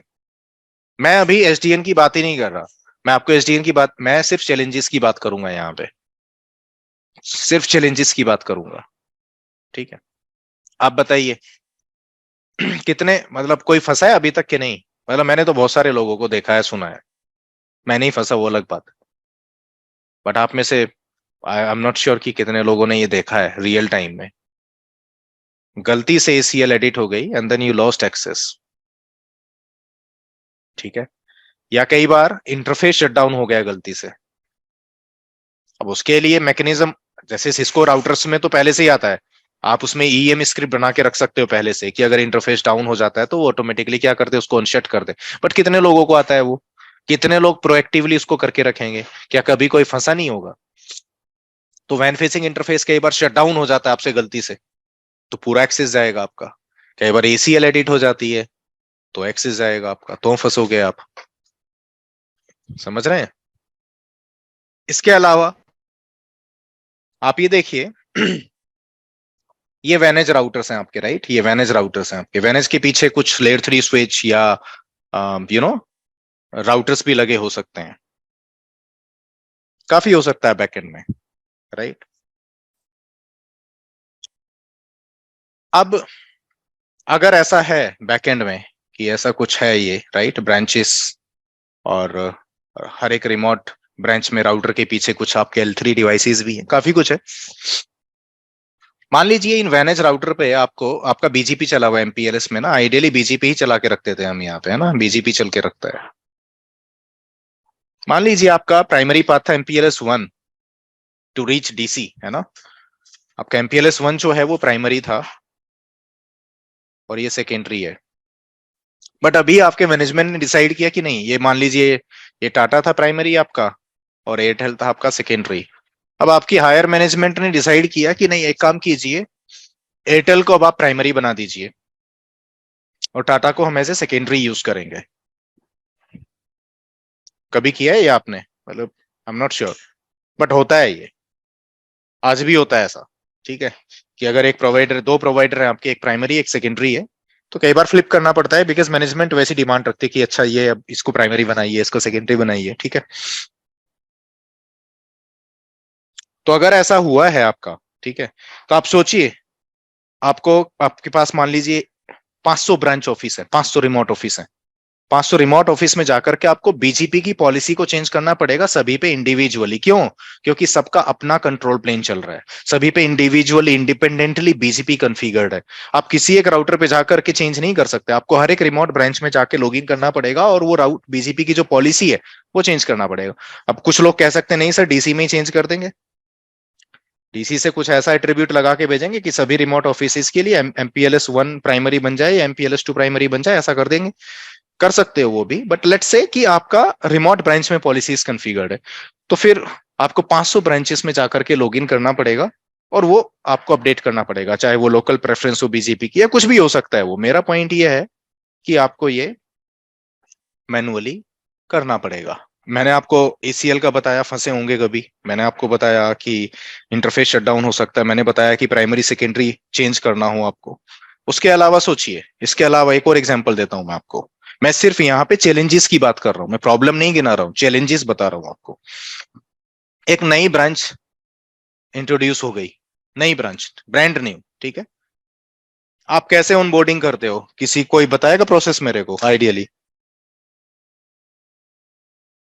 एक नई ब्रांच अगर इंट्रोड्यूस हुई है तो आप उसको कैसे ऑनबोर्ड करते हो? नहीं पता सर, आप एक्सप्लेन कर दीजिए प्लीज। अब ऐसा तो नहीं होगा ना कि आप लोगों ने कभी एक नई ब्रांच ही ऑनबोर्ड ना की हो। मेरे केस में तो मैंने कभी नहीं किया है। यूजुअली हमको डिटेल्स मिलते हैं आईएसपी के, हाँ फिर वो आईएसपी के डिटेल्स हम लोग कॉन्फ़िगर करते हैं, जैसे कि वैन इंटरफेस वगैरह या फिर हाँ हाँ बीजीपीएस वगैरह, जिससे हम रीचेबिलिटी हो के फिर उसके बाद में एग्जैक्टली हाँ। हमारे पॉलिसीज वगैरह, इंपोर्ट पॉलिसी, एक्सपोर्ट बीच में पॉलिसी की जो भी नोट्स बीच में वगैरह। कुछ भूल गए आप, बीच में ये भूले कि एक पढ़ा लिखा फील्ड इंजीनियर चाहिए आपको, एजेंट चाहिए ना फील्ड इंजीनियर।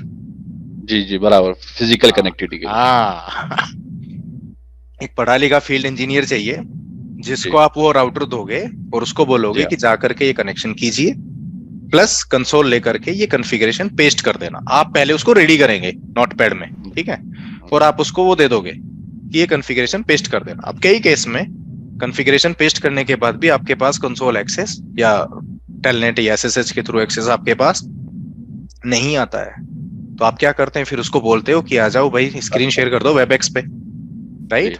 फिर आप उसके साथ बैठते हो, फिर आप उसको ट्रबल शूट करते हो, जैसे तैसे आपको एक्सेस मिलता है। आप करोगे, करना तो पड़ेगा ही ना आपको। बट ये जो प्रोसेस है पूरा, it takes really long time. पहले आप डिवाइस के डिलीवर होने का वेट करते हैं। अब डिफरेंट ऑर्गेनाइजेशन में डिफरेंट अप्रोच फॉलो होती है।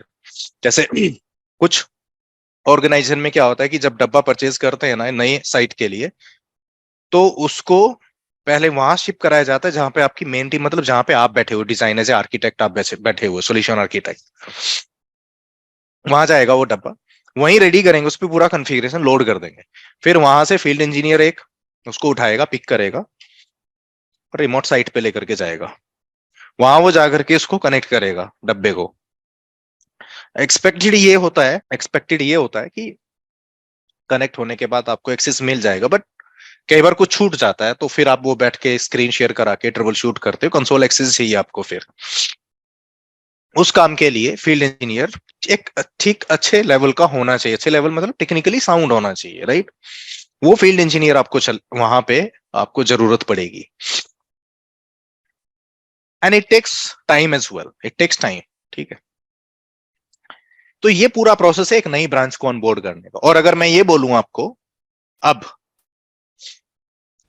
कि डब्बा आया, मुझे अपने रीजनल ऑफिस में लगाने की उसको डब्बे को शिप कराने की जरूरत नहीं है, सीधे रिमोट साइट पे जाए वो। और एक मुझे एक ऐसा, सिर्फ एक ऐसा फील्ड इंजीनियर चाहिए जो जाके खाली उसको रैक एंड स्टैक करे और केबल कनेक्ट कर दे, बस, और कुछ ना करे। बाकी की जरूरत नहीं है मेरे को, ना मुझे कंसोल लेने की जरूरत है, कुछ नहीं है, सब ऑटोमेटिकली हो जाएगा। तो fast approach, better approach, easy approach कौन सी रहेगी आपके ओपिनियन में? वही रहेगी ना कि जिसमें डायरेक्टली डिवाइस शिप हुआ ब्रांच में, रिमोट साइट पे, और जाकर के कोई एक फील्ड इंजीनियर ने, मतलब वो भी ऐसा फील्ड इंजीनियर नहीं चाहिए आपको जिसको कॉन्फ़िगरेशन करना आता हो, ये वो वगैरह वगैरह, वो नहीं चाहिए। बस एक ऐसा चाहिए जो उसको खाली अनबॉक्स करके रैक एंड स्टैक करके केबल कनेक्ट कर दे एंड दैट्स इट, बाकी सब खुद से हो जाएगा। इसी को हम कहते हैं जीरो टच प्रोविजनिंग, जीटीपी, या पीएनपी, प्लग एंड प्ले आप बोल सकते हो उसको। ये सपोर्टेड होता है सिस्को SD-WAN में। या अगर हम सॉफ्टवेयर डिफाइंड नेटवर्किंग की बात करें, अब SD-WAN की बात नहीं करेंगे, ओवरऑल सॉफ्टवेयर डिफाइंड नेटवर्किंग की बात करेंगे, तो ये चैलेंज को भी यहाँ पे मतलब ये चैलेंज था अपने आप में जब एक न्यू साइट ऑन बोर्ड होती थी, अप होती थी। तो मैं देखो आपके साथ बहुत सारे और ये ऊपर से कॉस्ट MPLS की, ऑब्वियसली एप्लीकेशन रिच हो गई, बढ़ाते जाइए MPLS की बैंडविड्थ, फिर आपको बैंडविड्थ तो बढ़ाना पड़ेगा ना फिर। अब MPLS बैंडविड्थ बढ़ाते जाओगे तो जस्ट थिंक अबाउट इट कि how expensive it is. Bandwidth तो एक्सपेंसिव है ही ना, कब तक बैंडविड्थ बढ़ाते रहेंगे आप? तो ये प्रॉब्लम है अपने आप में एक। और इन सभी का सोल्यूशन किस में आया? SDN में आया, इन सभी प्रॉब्लम्स का सोल्यूशन। इसमें देखिए DC भी है अंदर। यहाँ पे मेनली अगर आप देखोगे इस पूरे टोपोलॉजी में, इस डायग्राम के अंदर तीन चीजें यूज हो रही हैं आपकी। एक डेटा सेंटर का अपना अंदर का आर्किटेक्चर होगा, तीन टेक्नोलॉजी यूज हो रही है। एक तो डेटा सेंटर का आर्किटेक्चर हो गया, दूसरा हो गया ये वैनेज राउटर्स, चाहे वो DC में लगे हैं वैनेज राउटर, जहां पे ये इंटरनेट या MPLS टर्मिनेट होता है, उन राउटर्स को क्या बोलते हैं? वैनेज राउटर। जिन राउटर्स पे आप वैन कनेक्शंस को टर्मिनेट कराते हो उनको क्या बोलते हो? वैनेज राउटर। वो DC में भी हो सकते हैं, वो रिमोट साइट मतलब ब्रांचेस में भी हो सकते हैं। तो यहाँ ब्रांचेस में भी लगे हुए हैं इधर, राइट, वैनेज राउटर्स, और आपके DC में भी लगे हुए हैं। तो वैनेज राउटर्स हो गए आपके, तो वो देखना पड़ेगा आपको कि, क्योंकि CE हो गया ना, कस्टमर एज, PE कहाँ पे लगा होगा? प्रोवाइडर एंड पे। तो जितने भी CE कस्टमर एज या वैनेज राउटर बोलोगे आप उनको, ठीक है। तो DC के अंदर का जहां पे नेक्सस लगे होंगे, ये वैनेज राउटर्स हो गए। यहाँ पे ब्रांचेस में भी वैनेज राउटर होंगे, प्लस अंदर कैटलिस्ट जो नॉर्मल स्विचेस होते हैं, कैटलिस्ट स्विच, वो भी लगे होंगे। क्या लगे होंगे? Catalyst switch. तो वो भी आपको देखना पड़ेगा, राइट। तो सिस्को की अगर आप बात करोगे ना, सिस्को की पर्टिकुलरली मैं बता देता हूं, सिस्को की अगर हम बात करें और SDN की बात करते हैं, तो इनके तीन सोल्यूशन आते हैं SDN में। सॉफ्टवेयर डिफाइंड नेटवर्किंग वाले तीन सोल्यूशन इनके पास। एक सिस्को ACI जो DC में यूज होता है, एक Cisco SDA software defined access जो कि लेन ऑटोमेशन है, जहां पे कैटलिस्ट स्विच और आपके जो नॉन SD-WAN राउटर्स होते हैं, कैटलिस्ट राउटर्स, उनको मैनेज करोगे आप। और एक होता है SD-WAN, जिसमें सिर्फ आप वैनेज राउटर्स को मैनेज करते हो। ध्यान रखना, SD-WAN में सिर्फ वैनेज राउटर को आप मैनेज कर सकते हो। इसमें आप कोई नेक्सस स्विच या कैटलिस्ट स्विच या फिर फायरवॉल्स या जो नॉन SD-WAN राउटर्स रहेंगे, राउटर जो कि SD-WAN सपोर्ट नहीं करते हैं, उन राउटर्स को आप SD-WAN में मैनेज नहीं कर सकते। तो तीन टेक्नोलॉजी थी हमारे डायग्राम में, जो मैंने पीछे डायग्राम ड्रॉ किया था उसमें तीन टेक्नोलॉजी यूज हो रही थी, और तीनों के लिए यहाँ पे सॉफ्टवेयर डिफाइंड नेटवर्किंग सोल्यूशन है सिस्को का। मतलब controller based networking Cisco support करता है तीनों ही केसेस, मतलब तीनों ही सिनेरियो में। DC के अंदर ACI चलाइए नेक्सस स्विचेस के लिए, कैटलिस्ट स्विचेस के लिए या नॉन SD-WAN राउटर्स के लिए SDA चलाइए, आप प्लेन ऑटोमेशन चला सकते हो। उसके लिए क्या यूज करते हैं आप? DNA सेंटर, है ना, एक कंट्रोलर आता है ना, DNAC, सुना होगा आपने, DNA सेंटर, वो आता है।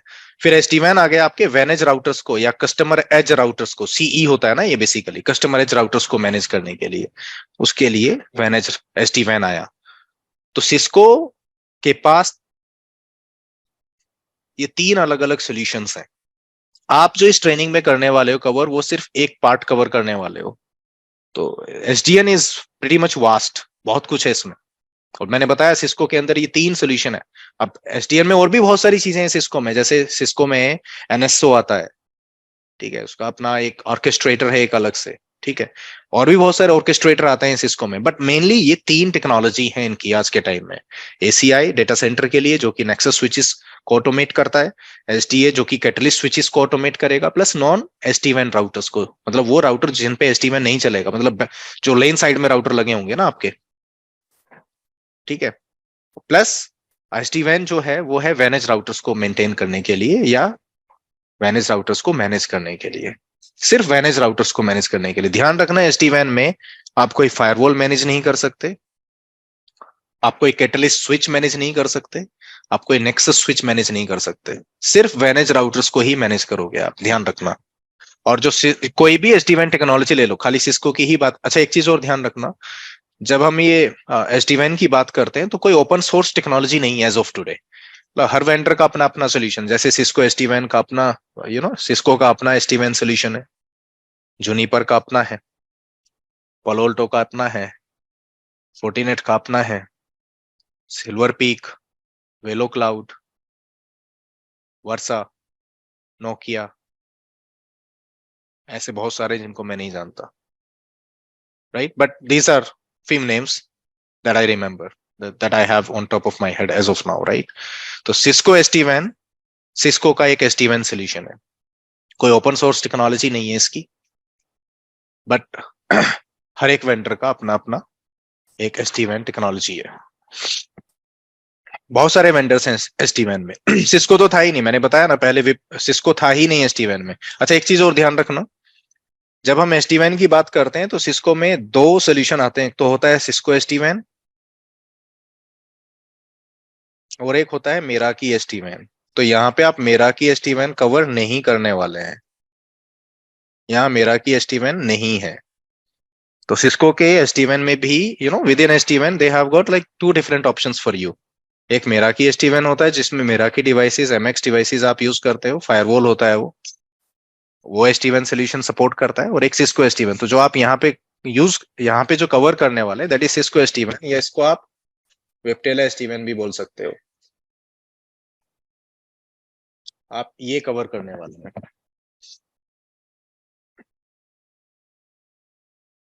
ठीक है? So after all controller based networking, ठीक है?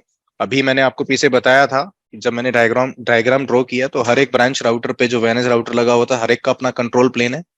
बीजीपी पॉलिसी चेंज करनी तो हर एक पे जाकर के करना पड़ेगा, तो क्या था, हर एक पे हर डिवाइस के ऊपर अपना एक कंट्रोल प्लेन है। बट जब आप सॉफ्टवेयर डिफाइंड नेटवर्किंग या कंट्रोलर बेस्ड नेटवर्किंग में जाएंगे या SD-WAN की बात करेंगे, तो SD-WAN में सेंट्रलाइज्ड कंट्रोल प्लेन होगा। कंट्रोल प्लेन आपका एक सेंट्रलाइज्ड लोकेशन पे होगा। तो अगर आपको कोई पॉलिसी चेंज करनी है कि ठीक है मुझे ISP1 को बेस्ट बनाना है, ISP2 को एक जगह चेंज कीजिए, सभी पे इंपैक्ट आ जाएगा उसका। So that's kind of an advantage that you are going to get now. बहुत सारे एडवांटेजेस हैं SD-WAN के। अभी आप देखोगे कि मुझे लीज लाइन की जरूरत नहीं होगी, मैं ब्रॉडबैंड, बिजनेस ब्रॉडबैंड यूज कर सकता हूँ। मुझे अगर MPLS मेरे पास दो कनेक्शन है तो खाली एक कनेक्शन रख सकता हूँ, एक में नॉर्मल इंटरनेट रख सकता हूँ। और अगर कंप्लायंस का इशू नहीं तो दोनों MPLS को हटा के ट्रांसपोर्ट में मैं 4G LTE या फिर ब्रॉडबैंड कनेक्शन या जो भी मुझे लेना है मैं वो ले सकता हूँ, इंटरनेट कनेक्शन ले सकता हूँ इंस्टेड ऑफ मेट्रो ईथरनेट या फिर MPLS कनेक्शन। तो वो एक आपको, अच्छा एक चीज और, जो SD-WAN टेक्नोलॉजी है ना आपकी, it's a transport independent technology. और ये किसी का भी SD-WAN ले लीजिए आप, ये ट्रांसपोर्ट इंडिपेंडेंट है। मतलब ट्रांसपोर्ट साइड में, वैन साइड में जो वैन कनेक्शन है, आप चाहे MPLS यूज कीजिए, चाहे आप इंटरनेट यूज कीजिए, 4G LTE यूज कीजिए, जो आपका मन करे आप यूज कीजिए। ट्रांसपोर्ट इंडिपेंडेंट टेक्नोलॉजी, कोई डिपेंडेंसी नहीं है किसी ट्रांसपोर्ट के ऊपर। समझ आया सभी लोगों को कि नहीं आया? ये बोलिए। नहीं सर, क्या ट्रांसफर इंडिपेंडेंट एंड इंडिपेंडेंट मतलब क्या? ट्रांसपोर्ट इंडिपेंडेंसी का मतलब है सर कि ऐसा नहीं है कि सिर्फ MPLS ही यूज करना है या इंटरनेट यूज करना है दो रिमोट साइट्स के बीच में। जैसे दो रिमोट साइट्स हैं, उनको इंटरकनेक्ट करने के लिए आपको मेट्रो इथरनेट यूज करना है या फिर इंटरनेट यूज करना है, ब्रॉडबैंड यूज करना है, इंटरनेट लीज लाइन यूज करना है, MPLS यूज करना, आप जो मर्जी यूज कीजिए, बस कनेक्टिविटी दे दीजिए रिमोट साइट्स को। समझ रहे हैं? That's called transport independent technology, कि आप ट्रांसपोर्ट के ऊपर डिपेंड नहीं कर रहे हैं। कुछ होता है ना कि जैसे मैंने बोला नहीं मेरे को तो MPLS ही चाहिए तभी ये टेक्नोलॉजी काम करे, ऐसा नहीं है। So use whatever you want or whatever is available. समझ आया सर जी? नहीं yes sir clear, thank you. कोई और कुछ क्वेश्चंस पूछने हो किसी को? दविंदर, महेश, मोहम्मद, अलीमुद्दीन, पुनीत, राजकुमार, संदेश, कुछ पूछना है यहाँ से आज से जो डिस्कशन किया आप लोगों के साथ में? जो लास्ट सेशन में हमने डिस्कस किया वो था कि why it was important to move towards the SDN, software defined networking, right? तो उसमें मैंने बताया आपको कि ट्रेडिशनल नेटवर्किंग में क्या क्या इश्यूज थे, आप लोगों ने भी डिस्कस किया, आप लोगों ने भी थोड़ा कुछ एग्जांपल्स दिए, कुछ मैंने आपको एक्सप्लेन किया कि how we had like which all types of challenges with the traditional networking. आप लोगों ने देखा जो मेनली था that was management, right? We were managing all the you know what to say, we were managing all the devices separately, right? And on top of that, like if you were needed to make some smaller changes right, तो वो small changes के लिए आपको हर device पे login करना पड़ता था, right? याद आया कुछ? कल वही सब डिस्कस किया था ना हमने कि अगर एनटीपी का छोटा चेंज करना है आपको, सिसलॉग सर्वर चेंज करना है या एनएमएस का आईपी एड्रेस चेंज करना है, छोटे छोटे चेंज हैं, बट अगर आप वो इंडिविजुअली हर एक डिवाइस पे लॉगिन करके परफॉर्म करेंगे तो like that was so difficult, right? Plus एक नई साइट को जब आप ऑनबोर्ड करते हैं, again we had issues with that, right? It was a time taking process. अगर हम अर्ली डेज की बात करें तो it was time taking process. और अभी अगर एप्लीकेशन साइड से आप बात करोगे, मतलब अभी क्या काफी टाइम से, तो उसमें डेवऑप्स आ चुका है, राइट? एप्लीकेशन डिप्लॉयमेंट के साइड से, तो उसमें डॉकर यूज होता है और ऐसे बहुत सारे टूल्स आ गए हैं मार्केट में डेवऑप्स के लिए कि अगर एप्लीकेशन डिप्लॉय करना हो एप्लीकेशन टीम को तो it doesn't take that long time, right? But अगर नेटवर्क में कैपेबिलिटी को ऐड करना हो, नेटवर्क में कुछ ऐड करना हो, तो obviously it was taking long time, ठीक है? तो फिर धीरे धीरे सॉफ्टवेयर डिफाइंड नेटवर्किंग कहाँ पे इंप्लीमेंट होना स्टार्ट हुआ? हमारे नेटवर्क्स में, राइट? पहले ये सिर्फ सर्वर साइड तक ही था, जैसे सर्वर्स का बैकअप लेना या फिर एप्लीकेशन भी डिप्लॉय करना सर्वर्स के ऊपर, राइट? तो वो डेवऑप्स सिर्फ वहीं तक था, बट धीरे धीरे अब डेवऑप्स या फिर अब अगर आप बात करोगे सॉफ्टवेयर डिफाइंड नेटवर्किंग की, तो वो आपका नेटवर्क्स में भी आ चुका है, काफी टाइम पहले आ चुका है, बट सबसे पहले जो स्टार्ट हुआ था वो स्टार्ट हुआ था सर्वर एडमिनिस्ट्रेशन से, राइट? बट अभी नेटवर्क्स में भी यूज हो रहा है। तो यही सब डिस्कस किया आप लोगों के साथ में, और फिर ये बताया कि सिस्को में अगर हम एसडीएन की बात करें, राइट, सॉफ्टवेयर डिफाइंड नेटवर्किंग की, तो सिस्को में मेनली 3 सॉल्यूशंस की मैंने बात की थी आप लोगों के साथ में कि as of today Cisco supports like 3 different solutions when it comes to SDN, right? Software defined networking. तो उसमें 3 चीजें आती हैं यहाँ। एक ACI है, Cisco ACI, डेटा सेंटर के लिए, नेक्सस स्विचेस के लिए, और दूसरा बताया मैंने SD-WAN, और तीसरा बताया था मैंने SDA, software defined access, right? तो ये बेसिकली आपका लेन ऑटोमेशन के लिए है, इसको लेन ऑटोमेशन बोल सकते हो आप। तो ACI, SD-WAN और जो लेन ऑटोमेशन है, ये 3 अलग अलग मैंने बताया कि ये 3 अलग अलग सॉल्यूशंस आते हैं, राइट? और SD-WAN में भी मैंने बताया आपको कि एक तो सिस्को SD-WAN आता है सिस्को में, और एक आता है आपका मेराकी SD-WAN, राइट? और फिर मैंने ये भी बताया था कि यहाँ पे हम मेराकी SD-WAN की कोई बात नहीं करेंगे, यहाँ पे सिर्फ हम बात करने वाले हैं सिस्को SD-WAN की। ये SDN का ही पार्ट है ये सब कुछ, ठीक है? Software defined networking. इनफैक्ट अगर आप देखोगे ना, सिस्को में SDN अभी रिसेंटली लॉन्च नहीं हुआ है, ये काफी टाइम से। ACI काफी ओल्ड टेक्नोलॉजी हो गई है, मतलब मैं तो देख ही रहा हूँ पिछले 10 करीब 10 सालों से। और SD-WAN नया है, SDA भी नया है, बट SDA से पहले ना एक इनका, इनफैक्ट SD-WAN से पहले एक आता था IWAN करके सोल्यूशन था, वो भी एक तरीके से सॉफ्टवेयर डिफाइंड नेटवर्किंग का ही एक कंपोनेंट था। और SDA से पहले इसमें आता था एपिक EM, एंटरप्राइज मॉड्यूल था एक एपिक का, मतलब जैसे ACI यूज होता है डेटा सेंटर में, बट इनका एक एंटरप्राइज मॉड्यूल भी आता था वो टाइम पे, ठीक है, एंटरप्राइज नेटवर्किंग के लिए। सिस्को प्राइम भी था वायरलेस के लिए। तो ये सभी जो एग्जांपल्स हैं एक तरीके से सॉफ्टवेयर डिफाइंड नेटवर्किंग ही समझिए आप इसको, क्योंकि कंट्रोलर बेस्ड नेटवर्किंग है बेसिकली। एक कंट्रोलर आपने होस्ट किया और वहां से आप चीजों को मैनेज कर रहे हैं, राइट। तो ये सब चीजें थी, मतलब पहले से ही है सिस्को में। और अभी अगर आप देखोगे तो ज्यादा पॉपुलर क्या है, ACI, SD-WAN, STA, राइट। तीनों ही टेक्नोलॉजी पॉपुलर है। ये SDA में अगर आप प्लेन ऑटोमेशन नहीं भी कर रहे हैं ना, तो भी लोग DNA सेंटर यूज कर रहे हैं सिर्फ एश्योरेंस पर्पस के लिए। जब मैं बोलता हूँ एश्योरेंस, मतलब मॉनिटरिंग पर्पस के लिए यूज कर रहे हैं इसको।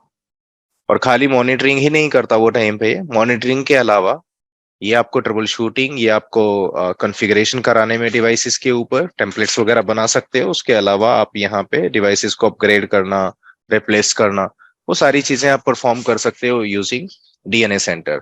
तो अगर आप प्लेन ऑटोमेशन या फिर अगर आप SDA फैब्रिक नहीं भी बनाते हो, तो भी ये जो DNA सेंटर है, it is very useful device. तो जरूरी नहीं है कि उसके आप सभी फीचर्स को यूज करेंगे, राइट। तो ये सब मैं आपको कल ऑलरेडी डिस्कस कर चुका हूँ कि कौन कौन से सॉल्यूशंस आते हैं मार्केट में अगर हम सिस्को की बात करें तो, राइट। तो ये चीजें हैं। SDN सोल्यूशन की बात की थी। अब यहाँ पे हम सिर्फ बात करेंगे SD-WAN की। तो कल भी मैंने एक छोटा सा इंट्रोडक्शन दे दिया था आप लोगों को SD-WAN में, software defined wide area networking. तो मैंने आपको बताया था कि SD-WAN में Cisco was not that popular. अगर आप देखोगे ना इनिशियली, जो पॉपुलर थे वो कौन था, वेलो क्लाउड था। मतलब VMware का जो वेलो क्लाउड सोल्यूशन है, दैट बिकेम सो पॉपुलर। और उसके अलावा वेलो क्लाउड के अलावा जो पॉपुलर हुआ, then it was silver peak, then later it became part of the HP। अभी आज अगर आप बात करोगे तो silver peak is part of HP, right. उसके अलावा जो ज्यादा पॉपुलर था दैट वाज क्लाउड जेनिक्स। तो क्लाउड जेनिक्स पॉपुलर था, राइट। तो इस तरह की चीजें हुई। Viptela was one of them. But फिर जब सिस्को ने देखा अच्छा चीजें ज्यादा बढ़ रही हैं SD-WAN में, तो they acquired Viptela, I believe if I am not wrong, in the mid of 2017 and in the starting of 2018, मतलब somewhere around 2017 they acquired Viptela. तो जो विप्टेला SD-WAN सोल्यूशन था, that became Cisco SD-WAN solution. वो आज भी वही है, वैसा ही है। अगर आप देखोगे SD-WAN में जो टर्मिनोलॉजी होती है, जैसे V manage, we smart, V bond, right. तो ये जो वी से स्टार्ट होने वाली टर्मिनोलॉजीज हैं, राइट। तो ये वी जो इंडिकेट करता है that is Viptela, right. V indicates Viptela. तो विप्टेला ने अपने डिवाइसेस को स्टार्ट किया था वी से। तो ये सभी विप्टेला डिवाइसेस हैं। तो यहाँ से सिस्को SD-WAN स्टार्ट हुआ। अब अगर आज बात करोगे, ठीक है, SD-WAN कंपोनेंट्स की बात करोगे या सिस्को SD-WAN की अब हम पर्टिकुलरली बात करना स्टार्ट करेंगे, क्योंकि अभी तक तो सिर्फ एक ओवरव्यू मैंने आपसे डिस्कस किया है, राइट। सिस्को SD-WAN सोल्यूशन की अगर हम बात करें, ट्रेडिशनल वैन दो साइट्स को इंटरकनेक्ट करने के लिए, अगर आपका दो साइट को इंटरकनेक्ट करना होता था, तो यही सब कुछ रहता था ना, कि एक लेट्स से एक इंटरनेट कनेक्शन आपका 1 Mbps का, और एक 10 Mbps का कनेक्शन ले लिया आपने, काइंड ऑफ मेट्रो ईथरनेट, या राइट। तो मेट्रो ईथरनेट भी हो सकता है, वो एक MPLS कनेक्शन भी हो सकता है। CE1 को इधर आप मैनेज करोगे, उधर CE2 को मैनेज करेंगे, राइट। और इंडिपेंडेंटली मैनेज होगा, राइट। फिर आप कंट्रोल प्लेन में कंट्रोल प्लेन में आप कोई तो राउटिंग प्रोटोकॉल यूज करेंगे, स्टैटिक राउटिंग, या फिर आप डायनामिक राउटिंग यूज कराएंगे, राइट। उसमें नेबर टेबल होगी, लिंक स्टेट डेटाबेस बनेगा, routing table, and then finally दोनों राउटर पे, दोनों एंड्स पे एक फॉरवर्डिंग टेबल या सेफ टेबल बनती है, और वो सेफ टेबल को फॉलो करके ट्रैफिक को फॉरवर्ड करता है, राइट। यही होता है। अगर आप देखोगे तो यही सब चीजें होती हैं इसमें, राइट। ये ट्रेडिशनल वैन है। ऐसा ही होता है। बट धीरे धीरे अब चीजें चेंज हुई, ट्रेंड चेंज होने लगा। कैसे? The enterprise network has a greater demand for mobile and internet of things device traffic. मतलब वो ट्रैफिक बढ़ने लग गया ना। अब जैसे यूजर्स हैं तो IoT डिवाइसेस आ गई वहां पे, आई मीन ब्रांचेस में IoT डिवाइसेस आ गई है, मोबाइल डिवाइसेस आ गई हैं, और ब्रांचेस में software as service SaaS based applications बढ़ गए हैं। मैंने कल भी एग्जांपल दिया था आपको कि अब SaaS बेस्ड एप्लीकेशंस बढ़ गए हैं, राइट, और काफी टाइम से बढ़े हुए हैं। देन इंफ्रास्ट्रक्चर एज सर्विस का कॉन्सेप्ट आ गया, क्लाउड को अडॉप्ट किया, right. In addition, security requirements are increasing and applications are requiring prioritization and optimization. ठीक है, तो ये भी एक रिक्वायरमेंट बढ़ गई कि सिक्योरिटी भी अब, पहले क्या था, अगर ट्रेडिशनल नेटवर्किंग की आप बात करेंगे तो ट्रेडिशनल में क्या था कि ब्रांचेस को कनेक्ट करने के लिए हेडक्वार्टर के साथ या डीसी के साथ आप प्राइवेट कनेक्शन यूज करते थे, लाइक MPLS। तो फायरवॉल इंस्टॉल करते थे हम या फायरवॉल डिप्लॉय करते थे डीसी के अंदर, राइट, सफिशिएंट था। बट अब क्योंकि इंटरनेट कनेक्शन डायरेक्टली कहाँ पे टर्मिनेट कराते हैं हम, ब्रांच राउटर में, डायरेक्टली इंटरनेट ब्रांच राउटर में दे रहे हैं, तो ऑब्वियसली ब्रांच को भी क्या करना होगा, सिक्योर। तो सिक्योरिटी की जो रिक्वायरमेंट है वो बढ़ गई ना, ठीक है। एंड एप्लीकेशंस को भी अब आपको प्रायोरिटाइज करना होगा कि कौन सी एप्लीकेशन आपके नेटवर्क के लिए ज्यादा इंपॉर्टेंट है, उसके लिए उसको प्रायोरिटी देना पड़ेगा, ऑप्टिमाइजेशन करानी होगी, ठीक है। तो वो भी आपको देखना पड़ेगा, right. Now when is evolving to manage a challenging application landscape, कैसे यूजर रिक्वायरमेंट बढ़ गई है यहाँ पे, राइट। कैसे, जैसे यूजर को चाहिए इंटरनेट एक्सेस भी चाहिए, उसको जो इंटरनल एप्लीकेशंस हैं वो भी एक्सेस चाहिए, उसको जो क्लाउड में एप्लीकेशंस हैं वो भी एक्सेस चाहिए, उसको SaaS बेस्ड एप्लीकेशंस का भी एक्सेस चाहिए, उसको मतलब अब एक तरीके से हाइब्रिड नेटवर्क होता है किसी भी कस्टमर के लिए या मैक्सिमम कस्टमर्स के लिए। उनके pass on Prem data centre भी होता है, उनके पास SaaS बेस्ड एप्लीकेशंस का भी सब्सक्रिप्शन होता है, उनके पास इंफ्रास्ट्रक्चर एज सर्विस भी होता है किसी पब्लिक क्लाउड के अंदर, जैसे AWS हो गया या फिर माइक्रोसॉफ्ट एज्योर हो गया। तो वहाँ इंफ्रास्ट्रक्चर एज सर्विस एक मतलब एक तरीके से एक मिनी डेटा सेंटर, या हो सकता है जो आपका ऑन प्रेम डेटा सेंटर है उसकी एक रेप्लिका कहाँ पे बना के रखी हो क्लाउड के अंदर। तो हो सकता है कुछ एप्लीकेशंस को आपने क्लाउड में डिप्लॉय करने के लिए एक मिनी डेटा सेंटर बनाया हो, कुछ भी हो सकता है, राइट। तो यूजर रिक्वायरमेंट्स बढ़ गई, obviously applications are moving into cloud, SaaS based applications आ गए, इंफ्रास्ट्रक्चर एज सर्विस आ गया। अब ब्रांच साइट को डायरेक्टली चाहिए इंटरनेट एक्सेस, तो इंटरनेट जो टर्मिनेशन है वो टर्मिनेशन पॉइंट हो गया ब्रांच के ऊपर, राइट। अब ब्रांच के ऊपर टर्मिनेशन है अगर, तो ऑब्वियसली सिक्योरिटी बढ़ जाए, सिक्योरिटी आपको देना ही पड़ेगा फिर ब्रांच लेवल पे, राइट।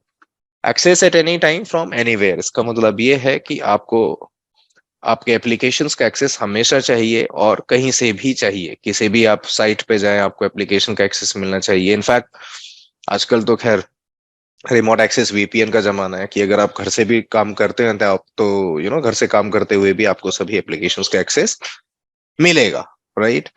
तो ऐसी रिक्वायरमेंट पहले नहीं थी, कोई वर्क फ्रॉम होम का कॉन्सेप्ट नहीं था, मैक्सिमम वर्क फ्रॉम होम करते थे नेटवर्क वाले यूजर्स, राइट।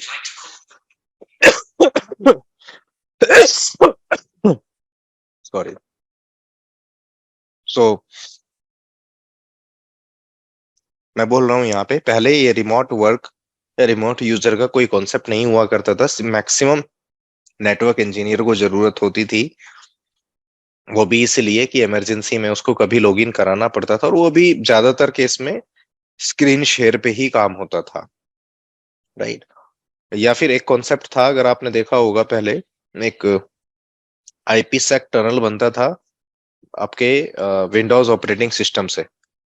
तो वो रिमोट एक्सेस VPN नहीं था, वो एक तरीके से IPsec VPN बनता था, कोई एनी कनेक्ट या ऐसा कुछ नहीं था, वो विंडोज का नेटिव क्लाइंट यूज करते थे हम उसमें, ठीक है। तो वैसा सोल्यूशन था, but that was only for network engineers, not for everyone, not for normal users. चीजें चेंज होते रही हैं, अब धीरे धीरे चीजें चेंज हो गई हैं, राइट। आपका पहले जो ट्रांसपोर्ट था आपके ब्रांच को DC से कनेक्ट करने के लिए, मैक्सिमम केस में सिर्फ MPLS होता था, बट अभी इंटरनेट MPLS 4G LTE कुछ भी हो सकता है उसमें से, राइट। ट्रेडिशनल WAN चैलेंजेस की बात करें, क्योंकि आपने अभी तक देखा कि किस तरीके से एक ट्रेडिशनल नेटवर्क को हमने मैनेज किया, ठीक है। तो उसमें काफी चैलेंजेस हमें देखने को मिले, जैसे मैंने बताया कॉम्प्लेक्स टू ऑपरेट, बताया था ना अभी कुछ टाइम पहले कि आपके पास 1000 डिवाइसेस हैं, 2000 डिवाइस हैं, डिफिकल्ट टू सिक्योर।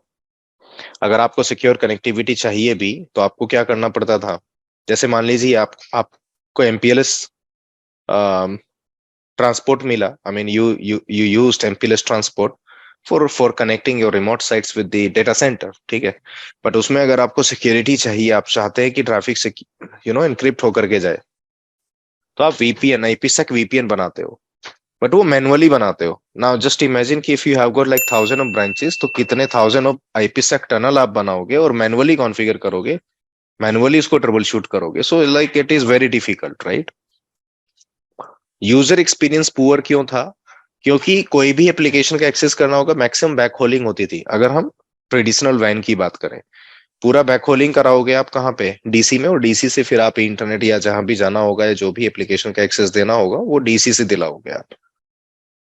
एंड इसीलिए वहां पे जो यूजर एक्सपीरियंस है वो क्या हो गया, दैट बिकेम पुअर, राइट। सो इसी को हमने क्या बोला, पुअर यूजर एक्सपीरियंस, राइट। इसी को हमने पुअर यूजर एक्सपीरियंस बोला। तो यही था, इनसफिशियंट बैंडविड्थ, क्योंकि एमपीएलएस चाहिए आपको मैक्सिमम केस में, और ज्यादा बैंडविड्थ आप एमपीएलएस में परचेज नहीं कर सकते। बट आजकल जो एप्लीकेशंस आती हैं वो रिच होती है, उनको ज्यादा बैंडविड्थ की जरूरत होती है। सिक्योरिटी चैलेंजेस, ठीक है, लिमिटेड ऐप अवेयरनेस, पहले था ही नहीं, ऐप अवेयरनेस थी ही नहीं। कहाँ राउटर पे अगर आपको एप्लीकेशन अवे राउटिंग करानी हो, करा ही नहीं पाते थे। जो राउटर होते हैं, राउटर तो सिर्फ लेयर 3 के बेसिस पे राउटिंग करते थे ना पहले। आप देख लीजिए, कोई भी एग्जांपल ले लीजिए राउटर का, सिर्फ लेयर 3 के बेसिस पे राउटिंग होती थी, आईपी के बेसिस पे, ठीक है। अभी जो राउटर्स आते हैं या जो अभी राउटिंग होती है वो एप्लीकेशन अवे राउटिंग भी सपोर्ट होता है। मतलब आप एप्लीकेशंस डिफाइन कर सकते हो कि ठीक है, यूट्यूब का ट्रैफिक इस सर्किट से जाए या वो सर्किट से जाए, या ट्विटर का ट्रैफिक यहाँ से जाए या वहां से जाए। मतलब इस तरीके से ये क्या हो गया है, application aware routing, right. But पहले नहीं था ये सब। नो क्लाउड ऐप रेडीनेस, ठीक है, कोई कुछ था ही नहीं। अगर मान लीजिए कोई क्लाउड बेस्ड एप्लीकेशन है डिप्लॉय करनी है, तो उसके लिए आपका इंफ्रास्ट्रक्चर रेडी नहीं था। और आपने देखा होगा मैक्सिमम केस में ट्रेडिशनली कि अगर आपको अपने नेटवर्क को, अपने ऑन प्रेम इंफ्रास्ट्रक्चर को क्लाउड के साथ इंटीग्रेट करना है, तो डीसी से आईपीसेक टनल बनाते थे एडब्ल्यूएस या जियोर के साथ, डीसी फायरवॉल से। वो क्या था, सिंगल पॉइंट ऑफ फेलियर। मान लीजिए डीसी से जो आईपीसेक टनल जाता है आपके क्लाउड में, वो फेल हो गया, तो फिर जितने भी रिमोट साइट्स हैं, all of them will lost connectivity to those applications which were hosted in the cloud. क्यों? क्योंकि वो सब कैसे एक्सेस करते हैं, पहले डीसी में जाते हैं और डीसी से फिर वो क्लाउड में जाते हैं। बट अगर डीसी से क्लाउड की कनेक्टिविटी ही डाउन हो गई, तो फिर तो कोई चांस नहीं है ना कि रिमोट यूजर्स को क्या मिले, आपके क्लाउड एप्लीकेशंस का एक्सेस मिले जो क्लाउड में होस्ट किया हुआ है आपने। तो like we had so many issues, high cost obviously. अगर आप मैनेजमेंट से स्टार्ट करोगे और वैन कनेक्टिविटी तक जाओगे तो कॉस्ट हायर थी, राइट। कॉम्प्लेक्स ऑपरेशन देखा आपने, वो मैंने अभी बताया कि कैसे ऑपरेट करते थे पहले हम इंडिविजुअली सभी डिवाइसेस को। So that was like that added complexity to the management, right. या ऑपरेशंस की अगर हम बात करें, ऑपरेशंस का मतलब यहाँ पे ये है जैसे डिवाइसेस को अपग्रेड करना, ट्रबल शूट करना, यू नो तो ये सब किस में आ जाता है, ऑपरेशंस का पार्ट है ये। तो that was so difficult. security challenges means like security challenges का मतलब है कि ब्रांच लेवल पे तो हमारी कोई सिक्योरिटी होती नहीं थी, राइट। ब्रांच लेवल पे कोई सिक्योरिटी होती नहीं थी, तो आप एमपीएलएस से ट्रैफिक सेंड करोगे, वो नॉर्मल प्लेन टेक्स्ट फॉर्मेट में जाएगा, मतलब जैसे भी है, मतलब उसमें आप अलग से कोई इंक्रिप्शन नहीं लगाओगे, राइट। नहीं, VPN से तो होते हैं टनल्स तो। नहीं नहीं, आप समझ नहीं रहे हैं, आप बनाते ही नहीं थे ना। अगर आपके दो साइट ऐसे हैं जो सिर्फ इंटरनेट के पीछे, तो आईपीसेक टनल बनाते हो आप। बट अगर एमपीएलएस से तो टनल नहीं बनाते हो आप, राइट। यस। प्लस प्लस अब अगर मान लीजिए आपने इंटरनेट कनेक्शन लगाया भी ब्रांच लेवल पे, तो सिक्योरिटी चैलेंज इसलिए रहेगा वहां पे क्योंकि there is no firewall, okay. Right. तो अगर आप इंटरनेट एज पे लेकर के जाते हैं but there is no firewall, तो then there is a problem, right. Isn't? Yeah. तो चैलेंजेस थे ये सब हमारे ट्रेडिशनल वैन के साथ में। तो इनसफिशियंट बैंडविड्थ, अब ऐसा नहीं है कि बैंडविड्थ इनसफिशियंट है, बट पॉइंट ये है कि मैक्सिमम केस में आप एमपीएलएस पे रिलाई करते हैं, और एमपीएलएस को कितना बढ़ाएंगे आप बैंडविड्थ को, because it will become costlier as well, right? As you increase the MPLS bandwidth it will become more costlier. और वैसे भी इतनी रिच एप्लीकेशंस हैं, कितना बढ़ाओगे आप वो बैंडविड्थ पे? तो हर एक ब्रांच के लिए आपको बहुत ज्यादा बैंडविड्थ परचेज करना होगा, देन कॉस्ट को आप, मतलब कॉस्ट को जो कस्टमर्स हैं वो अफोर्ड नहीं कर पाएंगे। फिर मैंने बताया सॉफ्टवेयर डिफाइंड नेटवर्किंग। तो सॉफ्टवेयर डिफाइंड नेटवर्किंग में बेसिकली आप क्या कर रहे हैं यहाँ पे कि you are taking some help, you are taking the help of software to do networking on your behalf. मतलब जो काम आप मैनुअली करते हैं उसकी जगह पे आप एक कंट्रोलर पिक करेंगे, और वो कंट्रोलर आपकी जगह पे टास्क परफॉर्म करेगा। जैसे मान लीजिए मैंने कहा ना कॉन्फ़िगरेशन करना है या बेस्ट पास सिलेक्शन हो गया, तो वो सब काम कौन करेगा? कंट्रोलर हो गया। तो अब इसका जो काम करने का तरीका है, इसने बेसिकली सबसे पहले क्या किया, जो आपका एक बॉक्स होता है, एक डिवाइस होता है, नेटवर्किंग डिवाइस होता है, तो आइडियली वो कंट्रोल प्लेन और डेटा प्लेन, वो दो दो मेन प्लेन्स होते हैं। वैसे मैनेजमेंट प्लेन भी होता है, right? But control plane and data plane, ये दो चीजें होती हैं किसी भी डिवाइस के ऊपर। तो एसडीएन में क्या हुआ कि इसमें सबसे पहले हमने कंट्रोल प्लेन और डेटा प्लेन को ही अलग किया। एक सेंट्रलाइज्ड कंट्रोल प्लेन कर देते हैं इसमें, एसडीएन के अंदर सॉफ्टवेयर डिफाइंड नेटवर्किंग के अंदर एक सेंट्रलाइज्ड कंट्रोल प्लेन होगा, और डेटा प्लेन तो खैर लोकली हर एक डिवाइस के ऊपर रहेगा, because data plane will be responsible to forward your data. और उसके ऊपर से फिर जो मैनेजमेंट रहेगा वो भी आपका सेंट्रलाइज्ड रहेगा, कोई एक सेंट्रलाइज्ड मैनेजमेंट प्लेन रहेगा जहां से आप अपने नेटवर्क की सभी डिवाइसेस को मैनेज करोगे। तो ये सब किस में होता है? एसटीएन के अंदर, या सॉफ्टवेयर डिफाइंड नेटवर्किंग के अंदर, या एसटीएन अप्रोच के अंदर ऐसा होता है। तो basically SDN is an approach to physically abstract the network control plane from the forwarding plane. Forwarding plane का मतलब यहाँ पे डेटा प्लेन से है, and be able to manage all the physical infrastructure centrally. मतलब आपका मैनेजमेंट प्लेन भी क्या हो गया? सेंट्रलाइज्ड। तो इसको आप इन नट सेल, या ये इतनी बड़ी डेफिनेशन है, इसकी जगह पे आप ये बोल सकते हो एसटीएन को, सॉफ्टवेयर डिफाइंड नेटवर्किंग को, कि it is a controller based networking. एक कंट्रोलर होगा जो सेंट्रलाइज्ड आपकी सभी डिवाइसेस को मैनेज करेगा, and even on top of that it will also manage the control plane. जो सेंट्रलाइज्ड कंट्रोलर होगा ना आपका, वो कंट्रोल प्लेन को भी मैनेज करेगा। सो व्हेन आई से कंट्रोल प्लेन, तो आई एम नॉट श्योर कि आप लोगों में से कितने लोगों ने ये पहले पढ़ा होगा control plane, data plane, but ideally network engineers से मैं ये एक्सपेक्ट करता हूँ कि उनको कंट्रोल प्लेन और डेटा प्लेन पता होता है इन मोस्ट केसेस। बट अगर नहीं है तो मुझे बता देना, मैं थोड़ा सा एक्सप्लेन करने का ट्राई करूंगा। तो कंट्रोल प्लेन की अगर हम बात करें, मेनली इसका काम होता है राउटिंग प्रोटोकॉल्स को रन करना, राउटिंग डिसीजंस लेना, मतलब बेस्ट राउट डिफाइन करना। और वो बेस्ट राउट को फिर कहाँ पे देते हैं हम? फॉरवर्डिंग, मतलब डेटा प्लेन के अंदर। डेटा प्लेन को प्रोवाइड करते हैं एक कॉपी, जो बेस्ट राउट्स होंगे हमारे, राउटिंग टेबल जो होगी उसकी एक कॉपी हम डेटा प्लेन को दे देते हैं, so that routers can take the decision for traffic forwarding within the data plane itself. ठीक है, तो वो डेटा प्लेन में ही फॉरवर्डिंग डिसीजन हो जाए।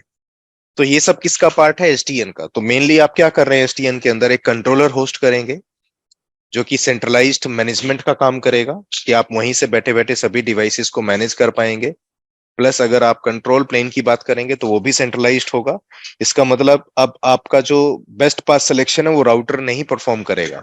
बेस्ट पास सिलेक्शन जो परफॉर्म करेगा ये सेंट्रलाइज्ड कंट्रोलर करेगा, और वो बेस्ट राउट की इंफॉर्मेशन फिर सभी राउटर्स को दे देगा। तो राउटर्स को जो बेस्ट पाथ की इंफॉर्मेशन मिलेगी वो कंट्रोलर से मिलने वाली है, राइट? क्योंकि अब आपका इसमें एसडीएन के अंदर एक सेंट्रलाइज्ड कंट्रोल प्लेन हो जाएगा। तो अब अगर हम सिस्को SD-WAN की बात करें पर्टिकुलरली, राइट, सो सिस्को SD-WAN में ये सभी कंपोनेंट्स होते हैं। अगर आप देखोगे कौन कौन से कंपोनेंट्स है, अगर आप देखोगे जैसे एक वी मैनेज है, ये इसका बेसिकली मैनेजमेंट प्लेन है। तो सेंट्रलाइज्ड मैनेजमेंट के लिए हम यहाँ पे वी मैनेज यूज करते हैं। तो एक तो ये कंट्रोलर, एक तो ये हो गया आपका वी मैनेजमेंट प्लेन, एक हो गया वी स्मार्ट, ये आपका कंट्रोल प्लेन का काम करता है। यहाँ पे कंट्रोल प्लेन मतलब जैसे राउटिंग डेटाबेस को मेंटेन करना, प्लस बेस्ट पाथ सेलेक्ट कराना, राइट, और वो बेस्ट पाथ की इंफॉर्मेशन आपके राउटर्स को दे देना, जो कि वेनेज राउटर्स है, जो कि आपके ब्रांचेस में डिप्लॉयड होंगे। ये काम कौन करेगा? Control plane. इसके बाद जो वीबॉन्ड है, that is orchestrator, that is an orchestrator. ये आपके कंट्रोल प्लेन कनेक्टिविटी या जो जो भी आपकी डेटा प्लेन कनेक्टिविटी रहेगी उसको ऑर्केस्ट्रेट करेगा। तो या अब ध्यान रखना, अब इनको रीनेम भी कर चुके हैं, राइट? इनको क्या कर चुके हैं हम?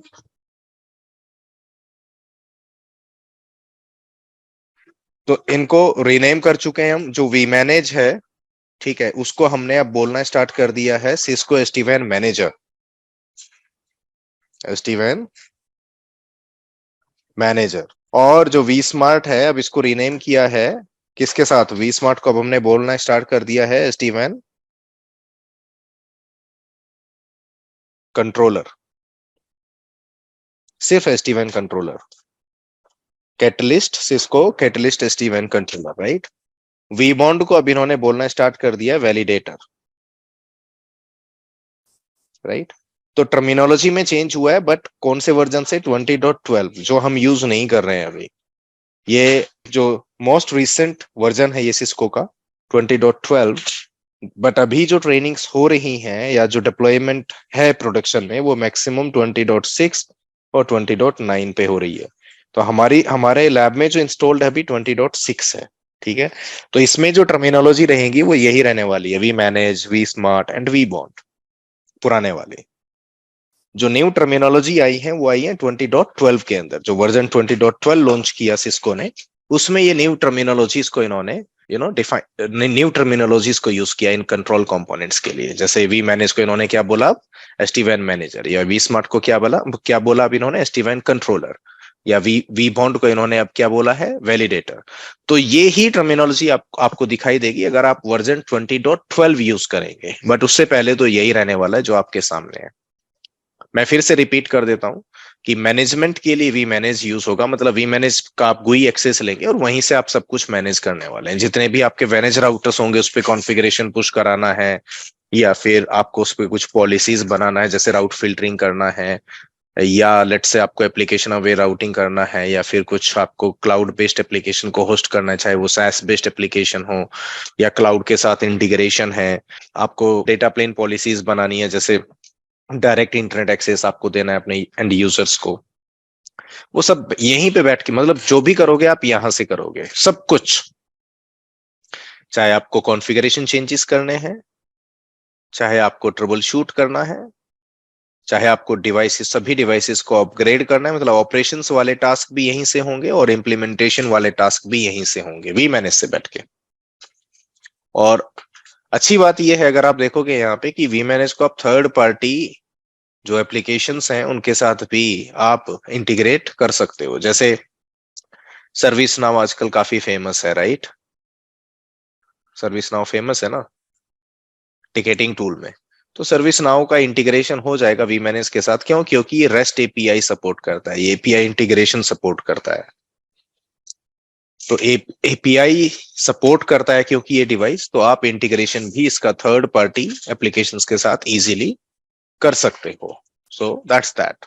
अच्छा, अब यहाँ पे जो कंपोनेंट्स हैं वो, एक तो वी स्मार्ट देखा आपने, वी मैनेज देखा, वी बॉन्ड देखा, एक वी एनालिटिक्स भी है, बट ये ऑप्शनल कंपोनेंट है। क्या है ये? Optional component. ये मैंडेटरी कंपोनेंट नहीं है। क्यों? क्योंकि इसका काम सिर्फ और सिर्फ रिपोर्ट जनरेट करके देने का होता है, दैट्स इट। ना तो आप कोई ट्रबल शूटिंग करोगे यहाँ से, ना ही कोई आप कॉन्फ़िगरेशन करेंगे, नथिंग। इसका काम होता है सिर्फ यहाँ पे, समझ आया? सिर्फ यहाँ पे आपको रिपोर्ट जनरेट करके देने का काम होता है इसका, एंड दैट्स इट। इसके अलावा और कुछ नहीं। सर रिपोर्ट बोलने से कैसे, लाइक लॉग्स और क्या? नहीं, रिपोर्ट्स का मतलब होता है जैसे आपके वैन इंटरफेस का यूटिलाइजेशन कितना हो रहा है ये साइट पे, कौन सी एप्लीकेशन सबसे ज्यादा एक्सेस की यूजर्स ने, तो वो सब उसके बेसिस पे फिर आप क्या कर सकते हो? स्कोपिंग कर सकते हो ना फ्यूचर के लिए। आप फोरकास्टिंग कर सकते हो कि ठीक है, अभी इतना यूटिलाइजेशन हो रहा है, इस स्पेस पे बढ़ रहा है ये, तो अभी आने वाले 6 महीने में हमें लिंक को अपग्रेड करना होगा, या हो सकता है राउटर को अपग्रेड करना पड़े, क्योंकि जो थ्रूपुट है वो ज्यादा चाहिए अब आपको, because number of users are increasing, या यूजर्स जो है, नंबर ऑफ एप्लीकेशंस जो इनको एक्सेस करते हैं वो इंक्रीज हो रहे हैं। समझे Mahesh? Reporting sir. Yes, sir. Yes, sir. Please. Thank you. सो वो यहाँ वी एनालिटिक्स आपको रिपोर्ट जनरेट करके दे सकता है। तो इसलिए ऑप्शनल एक कंपोनेंट है ये, बाकी सभी मैंडेटरी कंपोनेंट है। जैसे अब मैनेज राउटर्स हैं, वो तो वही है ना सर, ये पहले भी राउटर थे और अभी भी क्या है। सर ऑप्शनल मतलब इसके लिए सेपरेट लाइसेंस लेना पड़ेगा क्या? किसके लिए सर? वी एनालिटिक्स के लिए। ऑप्शनल का मतलब है कि ये यूज करो या मत करो, और आपको एक सेपरेट लाइसेंस चाहिए होता है उसका। इसके लिए भी? हाँ जी, ठीक है, ये आपको बताना पड़ता है सिस्को को परचेज करते हुए। वैसे अगर आप एक बड़े कस्टमर हैं और एक लार्ज नंबर ऑफ साइट्स के लिए SD-WAN लाइसेंस परचेज किया तो सिस्को ये फ्री में भी ऑफर कर देता है। ये एक SaaS बेस्ड सर्विस है ना, ये एक SaaS बेस्ड सर्विस है, इसके लिए कोई ऑन प्रेम होस्टिंग नहीं होती वी एनालिटिक्स के लिए। तो सिस्को का जो रिसोर्स है वो तो कंज्यूम होगा। अगर आप क्या यूज करेंगे वी एनालिटिक्स, तो उसके लिए वो एक्स्ट्रा पे करना पड़ेगा आपको। तो आइडियली जो मैंने ऑब्जर्व किया है, जो स्मॉल कस्टमर्स होते हैं उसको अगर वी एनालिटिक्स का एक्सेस चाहिए तो एक्स्ट्रा पे करना पड़ेगा सिस्को को। बट जो लार्ज कस्टमर्स होते हैं, जो एक अच्छा जो अच्छा बिजनेस दे रहे हैं सिस्को को, वो फ्री ऑफ कॉस्ट भी दे। जैसे अगर आपने देखा होगा डीएनए सेंटर का रखा था इन लोगों ने, अभी तो पता नहीं मेरे को वो पॉलिसी है सिस्को की या चेंज हो गई, बट अब से 2 साल पहले इन्होंने एक ड्राइव चलाया था कि अगर आप एक स्पेसिफिक अमाउंट का बिजनेस था कि अगर उतने डिवाइसेस आप परचेज करते हो तो डीएनए सेंटर फ्री में दे देंगे, जबकि वो बहुत कॉस्टली डिवाइस है अपने आप में। बट क्योंकि प्रमोशन करना था उसका, तो वैसे कुछ रखा। तो वैसे ही वी एनालिटिक्स के साथ में रहता है कि अगर ये बिलिंग है आपकी फॉर सिस्को SD-WAN सब्सक्रिप्शन, तो वो फ्री में दे देंगे, नहीं तो आपको पे करना पड़ेगा। ये वी एनालिटिक्स भी जैसे सेपरेट सर्वर है ये, मतलब नहीं, मैंने कहा ना SaaS बेस्ड एप्लीकेशन है, आपने शायद ध्यान नहीं दिया sir, software as service.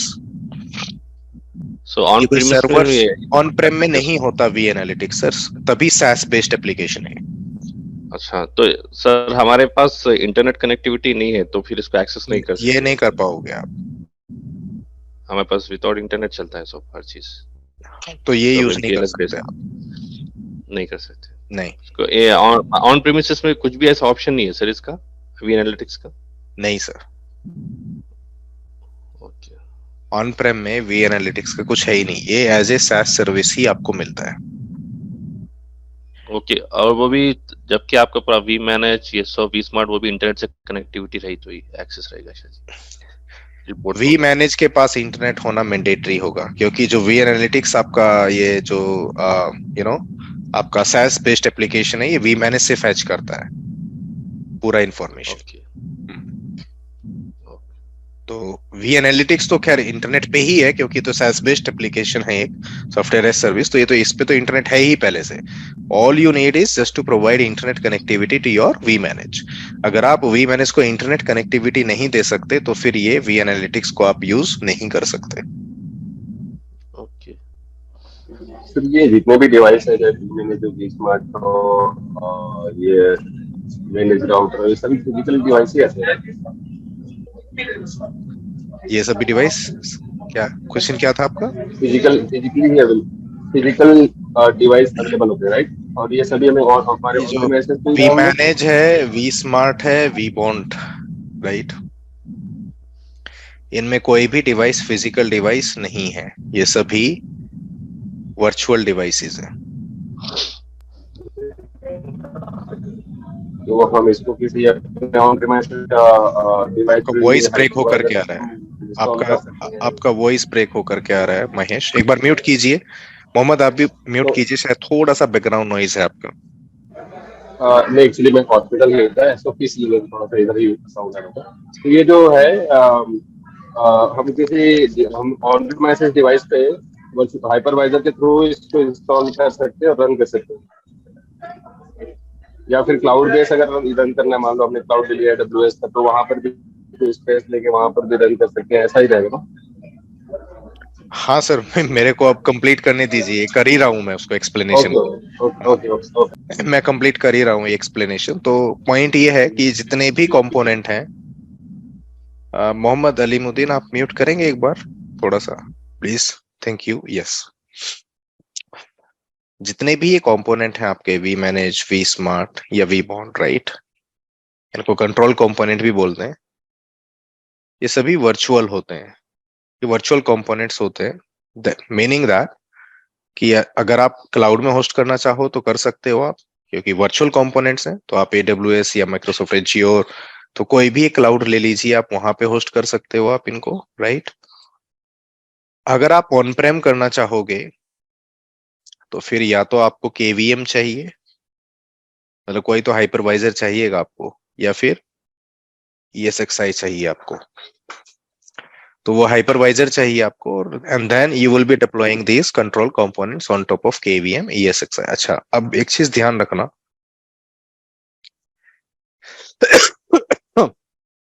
vBond can be exception. जो vBond है ये इस डेफिनेशन का एक्सेप्शन हो सकता है। कैसे? वो इसीलिए कि जो vBond है ना, ये एक वैनेज राउटर होता है, ये कोई अलग से कंपोनेंट होता ही नहीं है। जो vBond है ये अलग से कोई कंपोनेंट नहीं है, क्या होता है, एक वैनेज राउटर। और जब आप वैनेज राउटर की बात करोगे, ये जो नीचे राउटर लगे हुए हैं, ये राउटर फिजिकल भी होते हैं और ये वर्चुअल भी होते हैं, राइट। अगर आप राउटर्स की बात करोगे तो जो राउटर्स होते हैं वो फिजिकल भी होते हैं और वो वर्चुअल भी होते हैं। तो अब क्योंकि राउटर्स आपके फिजिकल वर्चुअल दोनों होते हैं, तो इसीलिए जो vBond है वो फिजिकल भी हो सकता है और ये वर्चुअल भी हो सकता है। But why would you keep, right, why would you keep your vBond as a physical device? मतलब फिजिकल डिवाइस या एक डब्बा एक राउटर यूज करने का कोई मतलब नहीं है ना यहाँ। क्यों? क्योंकि vBond एक कंट्रोलर है, एक कंट्रोलर की तरह काम करता है, ऑर्केस्ट्रेटर है ये। डेटा प्लेन का ट्रैफिक वहां से नहीं जाएगा, मतलब ये कभी भी यूजर ट्रैफिक को हैंडल नहीं करने वाला। अब क्योंकि vBond आपके यूजर ट्रैफिक को हैंडल नहीं करेगा, तो फिर हार्डवेयर लगा के क्या करेंगे? Why should we invest that much money? अगर हम वर्चुअल रख सकते हैं, and we should go for the virtual one, we should not be using the hardware. क्योंकि अगर आप हार्डवेयर यूज करोगे तो एक तो हार्डवेयर का तो पैसा दोगे ही, प्लस जो सॉफ्टवेयर है उसका भी पैसा दोगे। बट अगर आप वर्चुअल यूज करोगे तो उसमें आपको हार्डवेयर का पैसा नहीं देना है। ऑब्वियसली सर्वर चाहिए आपको डिप्लॉय करने के लिए, बट वो तो वैसे भी चाहिए ना एनीवेज, vManage और vSmart के लिए, तो vBond भी वर्चुअल रख लीजिए। तो जो vBond है वो एक्सेप्शन हो सकता है। vBond can be a hardware device, but I never recommended any customer using vBond as a hardware. I never recommended anyone. अब सिंपल कॉन्सेप्ट है, why would you invest that much money just for the vBond, just for a orchestrator, right? Hardware की जरूरत ही नहीं है। क्यों? क्योंकि user traffic तो जाएगा ही नहीं वहां से, तो वर्चुअली सफिशिएंट। तो ये जितने भी कंपोनेंट्स हैं ऊपर जो दिखाई दे रहे हैं, ये सभी वर्चुअल ही रखते हैं हम। मैं फिर से बोल रहा हूँ, vBond can B an exception, vBond can be a hardware. तो ये चीज ध्यान में रखनी है आपको। और जो vBond होता है ये एक वैनेज राउटर ही होता है, बस इसको बताना पड़ता है कि now you are going to work as an orchestrator, या फिर अभी इसको रीनेम करके क्या बोल दिया, वैलिडेटर, कि you are going to work as a validator, you will not be working as a router any more. तो राउटर को बताना पड़ता है कि आप वैलिडेटर हैं, एंड अब आप एज ए वैलिडेटर काम कीजिए। यहाँ पे वैनेज राउटर की बात करोगे तो ये फिजिकल और वर्चुअल दोनों होते हैं। डेटा सेंटर में वर्चुअल तो कभी लगाओगे नहीं, फिजिकल ही लगाओगे। कैंपस में भी फिजिकल लगाओगे, ब्रांच में भी फिजिकल ही लगाओगे, कोलो में भी फिजिकल लगाओगे, बट क्लाउड में तो फिजिकल लगा नहीं सकते, इसलिए उसके लिए क्या रखा है इन्होंने, वर्चुअल राउटर्स का कॉन्सेप्ट। जैसे AWS में होस्ट करना है आपको, या Azure क्लाउड के अंदर होस्ट करना है आपको अपना वैनेज राउटर, तो वहां पे तो हार्डवेयर लगा नहीं सकते ना अब आप, तो उसके लिए क्या बना के रखा है इन्होंने, ये वर्चुअल राउटर। तो जब हम वैनेज राउटर की बात करते हैं जो आपके रिमोट डेटा सेंटर में या कैंपस या ब्रांचेस में इंस्टॉल होगा, तो उसके लिए फिर आपको फिजिकल चाहिए, वर्चुअल चाहिए क्लाउड के लिए। तो इसलिए यहाँ पे दोनों ऑप्शन हैं आपके पास, फिजिकल वर्चुअल। वैसे अगर ब्रांच में भी अगर आपको वर्चुअल रखना हो तो रख सकते हो, ब्रांच में भी वर्चुअल। बस आपको क्या चाहिए, कोई तो सर्वर चाहिए जिसके ऊपर KVM चल रहा हो या फिर ESXi चल रहा हो, वैसा कुछ चाहिए आपको। तो Cisco SD-WAN क्या है? SD-WAN represents the shift from an older hardware based model of legacy WAN to a secure software based virtual IP fabric overlay that runs over a standard network transport। अब ये जो virtual IP fabric है ना, ये fabric क्या होता है, एक वर्चुअल नेटवर्क होता है। ठीक है, वर्चुअल नेटवर्क होता है। तो इसमें क्या होगा, मतलब यहाँ पे वर्चुअल नेटवर्किंग कैसे होती है वो समझाता हूँ आपको। जैसे ही आप ये सारे कंपोनेंट्स होस्ट करोगे ना, कंट्रोल कंपोनेंट्स, और उसके बाद वैनेज राउटर इंस्टॉल कराएंगे, जैसे डीसी में वैनेज राउटर होंगे, कैंपस में भी वैनेज राउटर्स होंगे, ब्रांच में भी। ध्यान रखना, सिर्फ वैनेज राउटर, वैनेज मतलब वो राउटर्स जो वैन से कनेक्टेड होते हैं, वो एसडी वैन केपेबल डिवाइसेस होंगे। तो ये क्या करते हैं डिवाइसेस, पहले तो ये कंट्रोलर से बात करेंगे, बट आफ्टर ऑल ये आपस में ना एक डायरेक्ट आईपी सेक टनल बनाते हैं ऑटोमेटिकली। और ट्रांसपोर्ट में आप जो मर्जी यूज करिए, बैकएंड में जो ट्रांसपोर्ट है आपका, आप चाहे यहाँ पे एमपीएलएस यूज कीजिए, चाहे आप इंटरनेट यूज कीजिए, और चाहे आप 4G यूज कीजिए, कोई फर्क नहीं पड़ता। इसका सिंपल कॉन्सेप्ट है कि मैं ब्रांच से अगर कैंपस राउटर की बात करूंगा, चाहे वो इंटरनेट से जाए या एमपीएलएस से, या आईपीसेक टनल बनाएगा, और आईपीसेक टनल बनेगी ऑटोमेटिकली। आपको ये मतलब ये सॉफ्टवेयर डिफाइंड नेटवर्किंग है, आप मैनुअली चेंज नहीं करोगे, मैनुअली कोई टनल नहीं बनाएंगे, ये सब ऑटोमेटिकली होगा। तो ब्रांच से कैंपस, ब्रांच से डीसी, ब्रांच से क्लाउड, ये जो टनल बनेगी ना, ये सब ऑटोमेटिकली बनेगी। अब ये ओवर द इंटरनेट भी हो सकता है, और एमपीएलएस भी हो सकता है, ओवर 4G LTE भी हो सकता है, And कोई even भी branch to ट्रांसपोर्ट branch हो। also, even branch to branch also tunnel will तब create automatically, right? By default Cisco SD-WAN में फुल मैश फैब्रिक बनता है। कौन सा बनता है? Full mesh fabric. Full mesh का मतलब ये हो गया, जितने मर्जी ब्रांच हो, कैंपसेस हो, डीसीज हो, सभी आपस में क्या बनाएंगे? IPsec tunnel. सभी का आपस में फुल मैश आईपीसेक टनल बनेगा यहाँ पे, राइट? So all devices will have full mesh IPsec connectivity between each other. तो एक ब्रांच से दूसरे ब्रांच में भी जाना होगा तो आपको सिक्योर कनेक्टिविटी मिलने वाली है। ये जो दोनों एंड्स सर पे अगर लॉक एक लगाया हुआ है ना, सर ये अगर से एक 1000 राउटर्स 1000 ब्रांचेस रहे तो इतने टनल्स हैंडल करेगा राउटर? इसीलिए फिर आप पॉलिसी बनाते हो यहाँ पे, यहाँ पे पॉलिसी बनाते हो कि आपको हब एंड स्पोक रखना है या पार्शियल मैश रखना है। चेंज कर सकते हो आप ये बिहेवियर, बट जो डिफॉल्ट बिहेवियर है सिस्को SD-WAN में वो फुल मैश का है। बट आप फिर उसको टोपोलॉजी को चेंज करा सकते हो। आपको जैसे मान लीजिए आपके पास मल्टीपल रीजन्स है, क्या है आपके पास? Multiple reasons. तो आप रीजनल क्या बना दीजिए? Hub routers, regional hub routers बना दीजिए। तो within region hub and spoke, और फिर जो रीजनल हब राउटर्स होंगे उनका डीसी के साथ, डीसी प्लस रीजनल हब का आपस में क्या बना दीजिए? फुल मैश बना दीजिए।